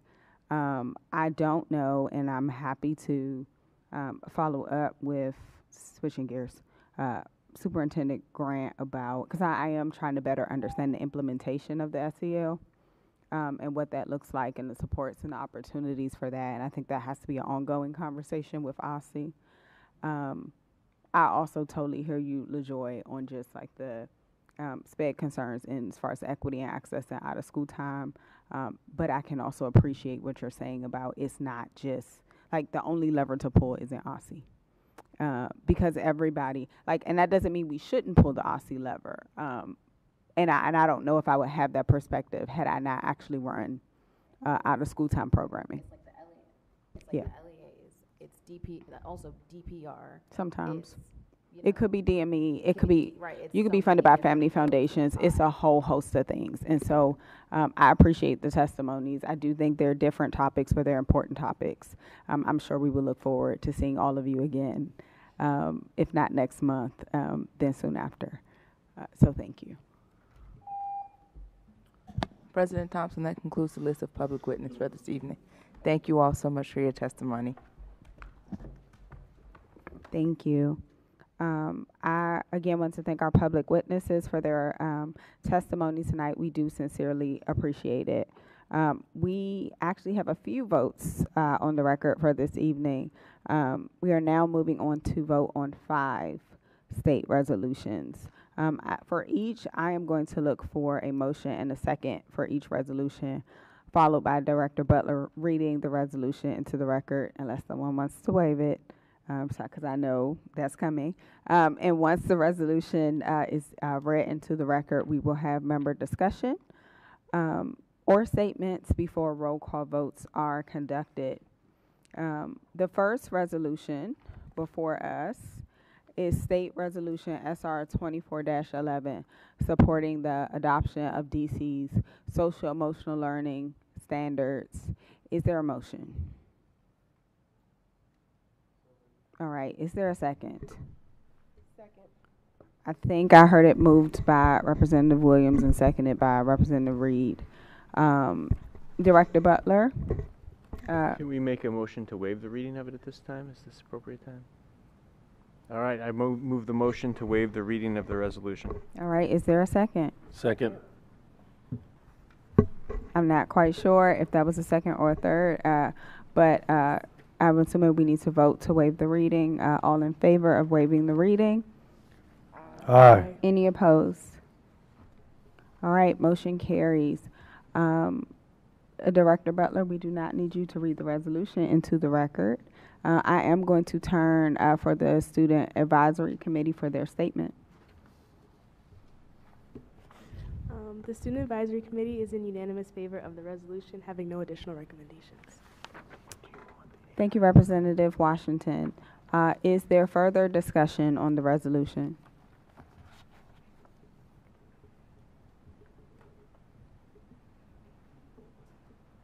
Yes. I'll just briefly say, and this is something we've talked about regularly, is like figuring out and staying attuned to how OSSI plans to implement it. You know, like standards are great, but if there's not curricular resources and implementation, it doesn't come to life in classrooms and schools. So I think this is a step in the right direction, but I just want to caution us to continue to keep this top of mind so that we can see it implemented effectively. Any other discussion? All right, I want to, I have some discussion. So I want to thank the members. I also want to thank our staff per usual. in supporting the members, to being informed and abreast of everything that is in the standards. I'm actually really excited to pass these standards, not just because there are council things on the horizon, but because I actually do think that they matter, and they'll make our schools better. And so if there's no further discussion, the motion is to adopt SR 24-11. Director Butler, I'll look to you for the roll call. Representative Kelly. Representative Villaflor. Aye. Representative Washington. Aye. Representative Yarkin. Aye. Representative Best. Aye. Representative Chang. Aye. Representative Goulet. Aye. Representative Henderson. Aye. Representative O'Leary. Aye. Representative Reed. Aye. Representative Williams. Aye. President Thompson. Aye. State Board of Education resolution supporting the adoption of the District of Columbia Social and Emotional Learning Standards SR 24-11 has passed unanimously. Thank you, members. Thank you, Director Butler. We will now move on to a vote on State Resolution SR 24-12, establishing state board priorities for artificial intelligence in education. I'm going to assume Representative Best would like to move this. You have to say something. Yes. Yes. All right. Is there a second? Second.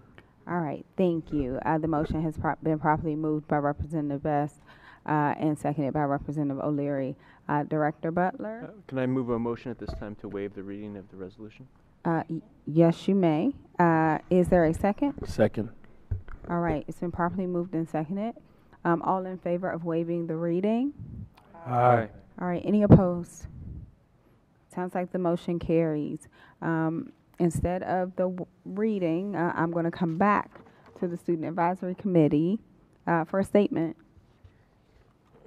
On SR 24-12, establishing state priorities for artificial intelligence in education, the Student Advisory Committee is in unanimous support of the resolution, recommending an increase in pay for teachers who complete the proposed AI training programs, incentives for teachers to stay in their teaching role with AI usage in the classroom, and further recommendations for the continuous review and update of AI student policies as AI technology grows over time.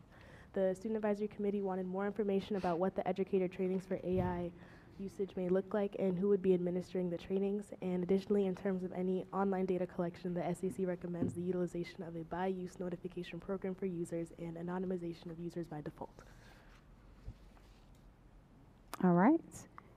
Thank you, Representative Washington, for the Student Advisory Committee statement. Members, is there further discussion? Yes, Representative O'Leary. I just want to warn everyone within the sound of my voice that AI is extremely helpful, but it's also got a lot of things that are extremely dangerous. And so we need to make sure that the people who are working with AI in our school system are aware of the pitfalls that happen if students are using it incorrectly. Thank you, Representative O'Leary. Is there further discussion?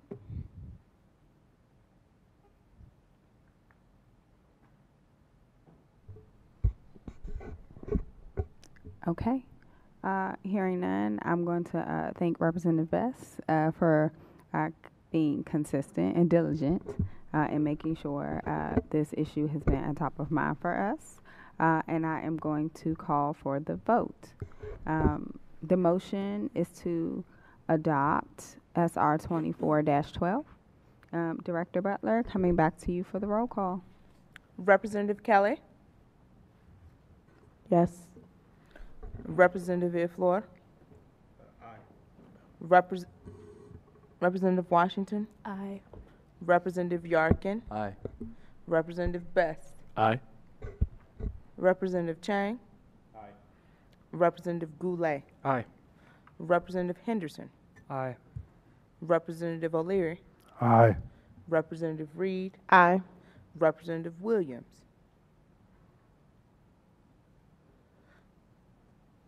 President Thompson. Aye. I'm sorry, I don't think I heard Representative Kelly, your response. Aye. Thank you. State Board of Education resolution establishing state board priorities for artificial intelligence in education, SR 24-12, has passed unanimously. All right, thank you.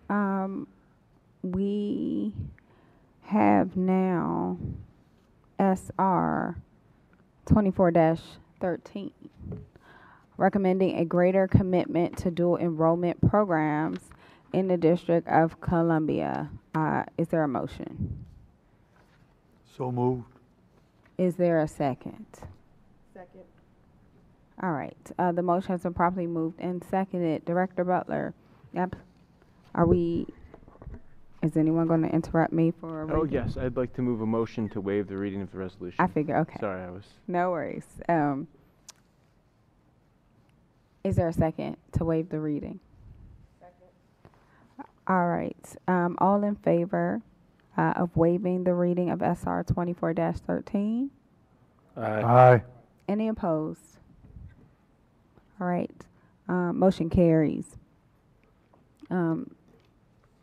I'm now coming back to the Student Advisory Committee for your statement. On SR 24-13, recommending a greater commitment to dual enrollment programs in the District of Columbia, the Student Advisory Committee is in unanimous support of the resolution. We strongly support the State Board's advocacy for an expansion of dual enrollment programs for district students. The SAC made recommendations for an increase in funding and availability for satellite schools offering dual enrollment programs and recommendations for offering transportation for students to attend dual enrollment college sites, notably for students attending schools in Ward 7 or 8. The SAC also wanted more information on school-based enrollment coordinators, wondering whether or not they would take on a new established position or if a current teacher, like a college counselor, would take on the role of coordinator. Thank you, Representative Washington. Is there further discussion? Representative Reed. First, I want to thank staff. I believe, Jennifer, you did the edit.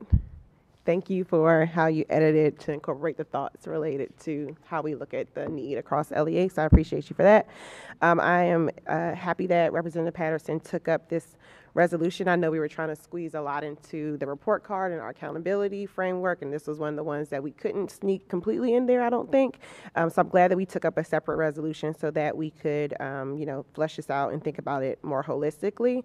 And I just hope that as we're exploring dual enrollment, we think about the accessibility to programmings and how we support pathways, making sure that students don't have to travel too far to get access to certain enrollment or certain programs if they're accessing dual enrollment, and just, the whole awareness of this is a resource that's unique to DC, or not really unique, but something that we have as a city as a resource for our students, so that all students can maximize their enrollment opportunities.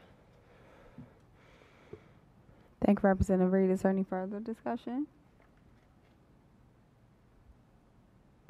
All right. I too want to thank Vice President Patterson for his work on this. I think dual enrollment is one of the great equalizers that we offer in the district to make higher education affordable.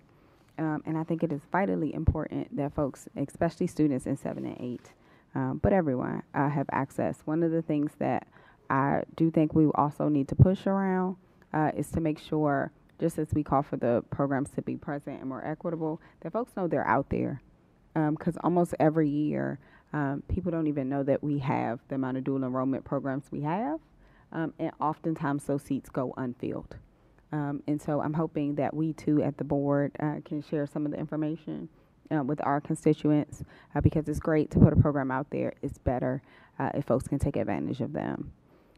If there is no further discussion, I am going to come back to Director Butler for a roll call vote. Representative Kelly. Aye. Representative Villaflor. Aye. Representative Washington. Aye. Representative Yardkin. Aye. Representative Best. Aye. Representative Chang. Aye. Representative Goulet. Aye. Representative Henderson. Aye. Representative O'Leary. Aye. Representative Reed. Aye. Representative Williams. Aye. President Thompson. Aye. State Board of Education resolution recommending a greater commitment to dual enrollment programs in the District of Columbia, SR 24-13, has passed unanimously.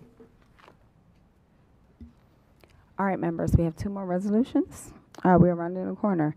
I am now moving us on to vote on State Resolution SR 24-14, establishing the education as a civil rights working group. Is there a motion? I'm happy to move this one because I feel like folks are running out of steam. Is there a second? Second. All right, the motion's been properly moved and seconded.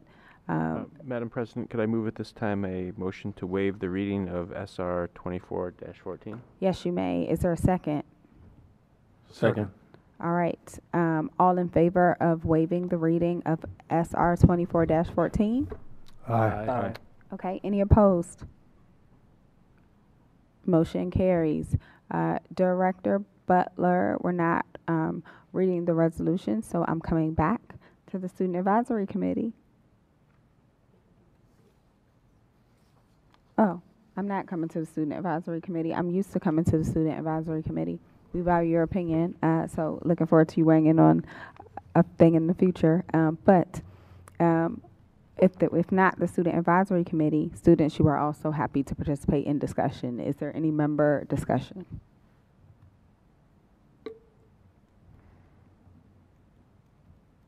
All right, hearing no discussion, I do want to thank the members who have agreed to participate in this working group, and I want to thank Vice President Patterson for moving this work forward. If there is no further discussion, the motion is to adopt SR 24-14, and I'm coming back to Director Butler for the roll call vote.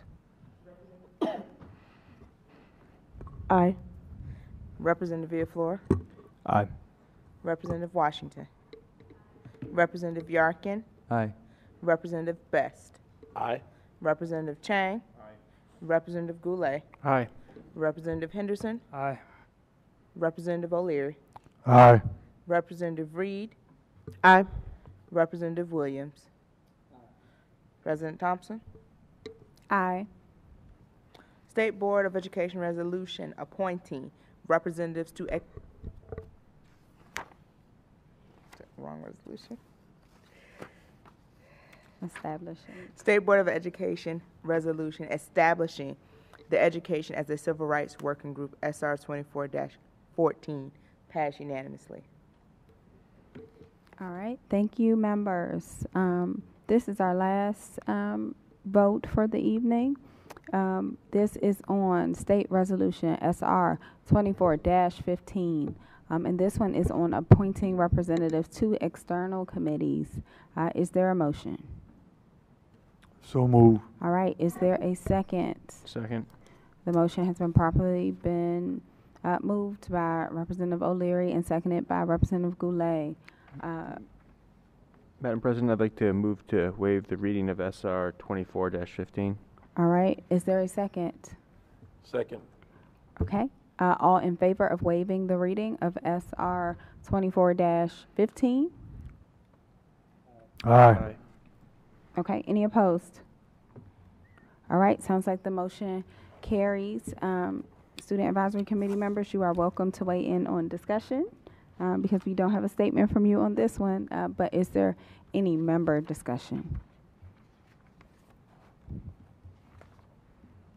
All right, hearing none, I want to thank all members for their service on committees and staff who also support members in serving on external committees. If there is no further discussion, the motion is to adopt SR 24-15, and I'm coming back to Director Butler for the roll call vote. Representative Kelly. Aye. Representative Villaflor. Aye. Representative Washington. Aye. Representative Yarkin. Aye. Representative Best. Aye. Representative Chang. Aye. Representative Goulet. Aye. Representative Henderson. Representative O'Leary. Aye. Representative Reed. Aye. Representative Williams. President Thompson. Aye. State Board of Education resolution appointing representatives to external committees. SR 24-15 passes unanimously. All right, I want to thank members for a unanimous night and all the work that got us to this point. I also want to ask members if there are any announcements or comments before we adjourn. I have one. You have one too? What's your one? Just an update with the voter registration stuff. So I've been continuing, just wanted to make sure to keep people looped in. I've been continuing to meet with the National Women's Foundation and the League of Women Voters weekly. One key piece that we're doing right now is they're drafting just like cards to give to graduating seniors to just encourage them to vote. And one additional and final thing is they wanted to get the board's thoughts, which we can bring up at the working session, if we want to honor any of the schools that register like 90 or 100% of students at our June public meeting. So just something to kind of table and know that it's on the radar.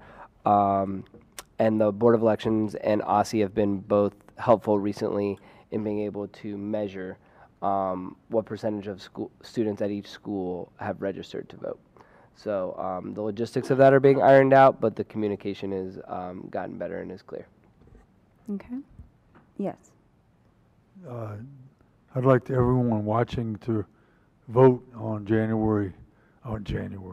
the 4th in the Democratic primary.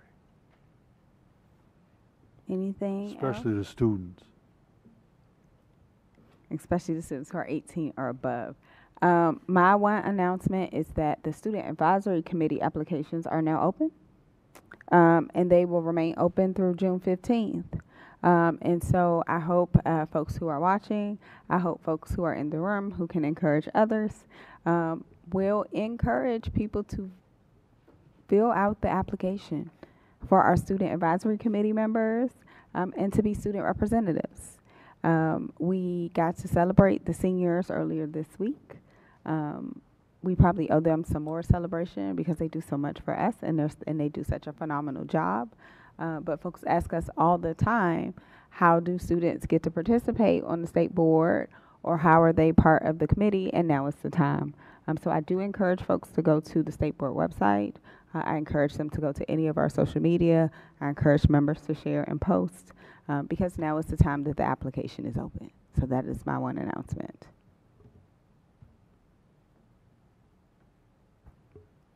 Last call for announcements. All right.